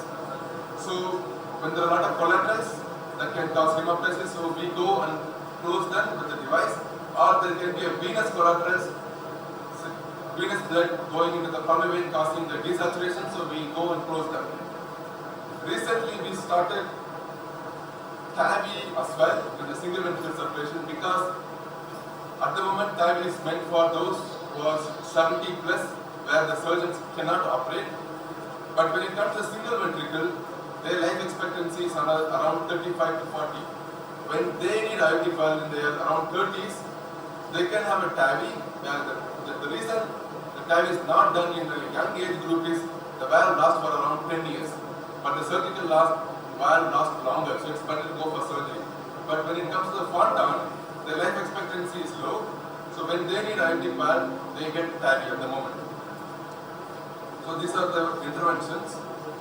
I'm going to skip my role, but I do. This has already been covered by Lavya. I'm not going to go into the details. So we have basically pulmonary valves can be replaced percutaneously. So this one I'll just tell you how it works. So you can see the valve on the right side, right corner, where basically it's a stent, and the porcine pericardium is stitched into that stent. Then the stent is crimped. That goes into a balloon. That's what it goes back into the heart. We balloon and open the stent inside the RVOT. Then there's a valve stitch which is inside. That's how it works. So, what are the indications of pulmonary valve? Generally, there is certain criteria where we intervene, like MRI evidence of right volume loading, symptoms, and then the coronary should be away from the landing zone. These are the things which we look at before doing the procedure. So sometimes what we do is, if the child is less than 25 kilograms, the valve takes a big sheet that may not be suitable for a small child. What we have done is, the surgeons create apex, they create a small hole in the apex, then the sheet goes through that, goes into the valve, and then we can put the valve inside. The children are less than 25 kilograms. So there comes the big question, who should be doing all this procedure? Anyone with attitude, interest and knowledge should be doing this procedure. There are two ways the training happens in UK. The pediatric cardiologists like me, who had training while in the pediatric training program, we go to the adult management clinic, we attend, and then during the intervention training, we train in adult population. Then another set of group, adult cardiologists who want to do ACST, so they do 2 years of training that includes 6 months of pediatric cardiology. So these are the two ways ACST intervention is being provided in UK and other places. So there is a set number they should achieve. Minimum of 250 to 300 ACST intervention should have been done in both sides, either as a pediatric cardiologist or adult cardiologist who want to do ACST intervention. This is the set criteria. Then second question, where should be done? So there are two different models. One is called a vertical model, like our government Rajaji hospital, where everything is available, like pediatric, newborn, and then other subspecialties of pediatric, other subspecialties of adult, everything available in one floor, one hospital. That's called vertical model. Second is what is available in my place in Northwest. We have different hospitals provide services. There's a partnership and network. That's how we work at the moment in Liverpool. So the newer technology, this has already been addressed by Ramya. So I'll just briefly mention a couple of things. At the moment, there are 3 valves. 2 are already approved by in America and Europe. So the one is not approved yet in Europe, but it's available in India, the 3rd valve. There are 3 valves. One is called Altera. The way it works is, the top 2 things will hang on to the dilated RVOT, and the middle one where you put the stent. So these are the 3 types of stents where the RVOT is more than 28 millimeters. You cannot put any valves. At the moment we have Edwards valve which is 29 millimeters. Anything more than that, these are the 3 valves one should attempt. Yes, as Dr. Balamurugan said before, there is a technology available for tricuspid valve as well. At the moment we do valve in valve. If the surgeons have already been there before and they put a ring, if there is a space, then interventionists we go and put a valve. Like Edwards valve will go up to 30 millimeters. But this goes in a native place. It's a new technology, it's not come to the open market yet, but we are just in the process of doing it in Liverpool. And the metal film is available. So India and China are in a rapid growth for congenital heart disease, needing either surgery or interventions. There are locally and internationally trained people leading the program. We have a very high volume. In summary, interventions play a major role in ACST services. At the moment we don't have a structured service, but we should all aim and to go towards that. There are a lot of job opportunities for ACST intervention. Those who want to come, decide, think carefully, jump to the ship very soon, because there's a lot of exciting advancement on its way. With this I end my talk. Thank you, sir, for your excellent presentation. Now I request chairpersons to interact.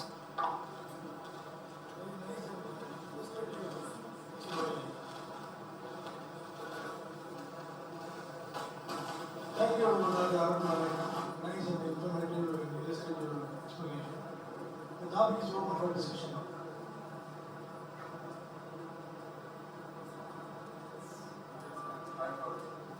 Dr. Arul, you said you more work on the ASD closure.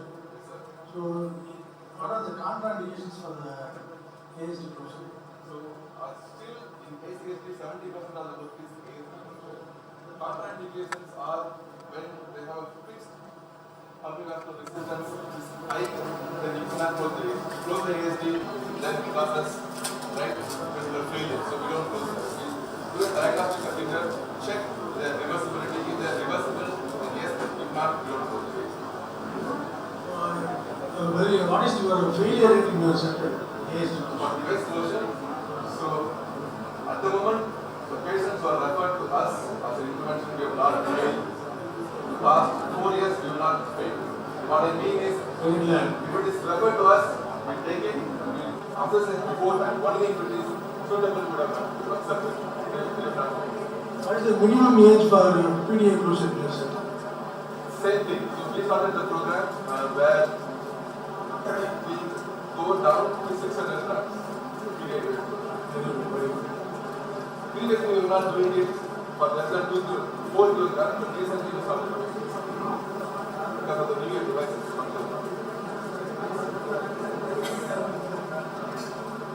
Thank you, sir. I request Professor Dr. Bala Subramaniam, sir, to honor him with memento. I request Dr. Nagasudha ma'am come to the dais to honor the chairperson, Professor Dr. Nandini.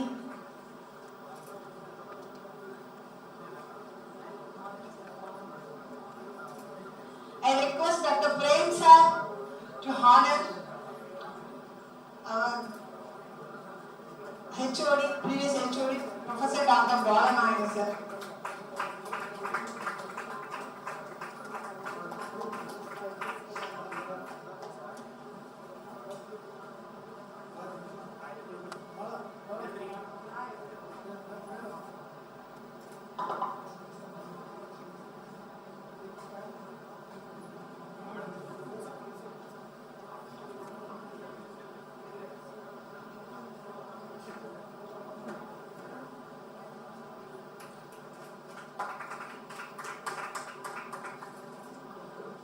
I request Dr. Marvin sir come forward.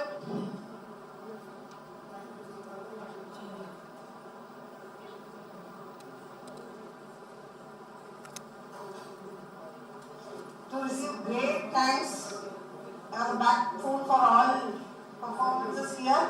I request Dr. Vignesh to come forward and hand over the memento.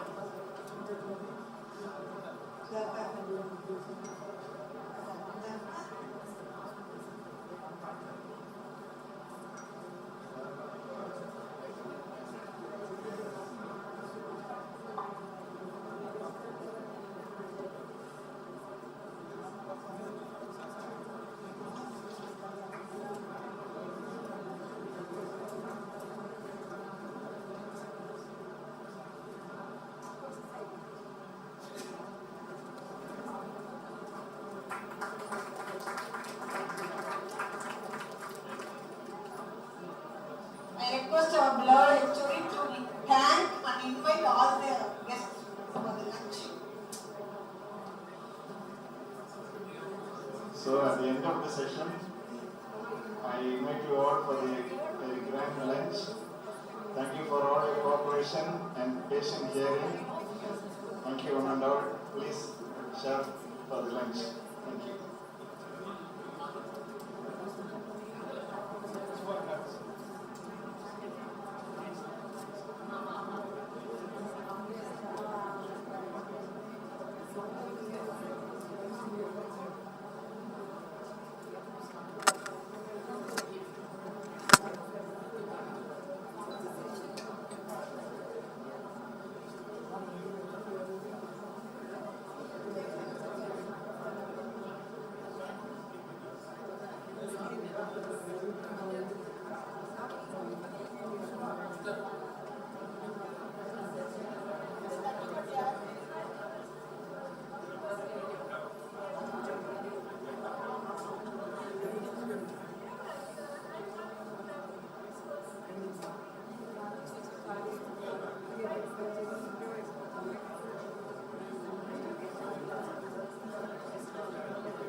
politics is more powerful than powerful questions.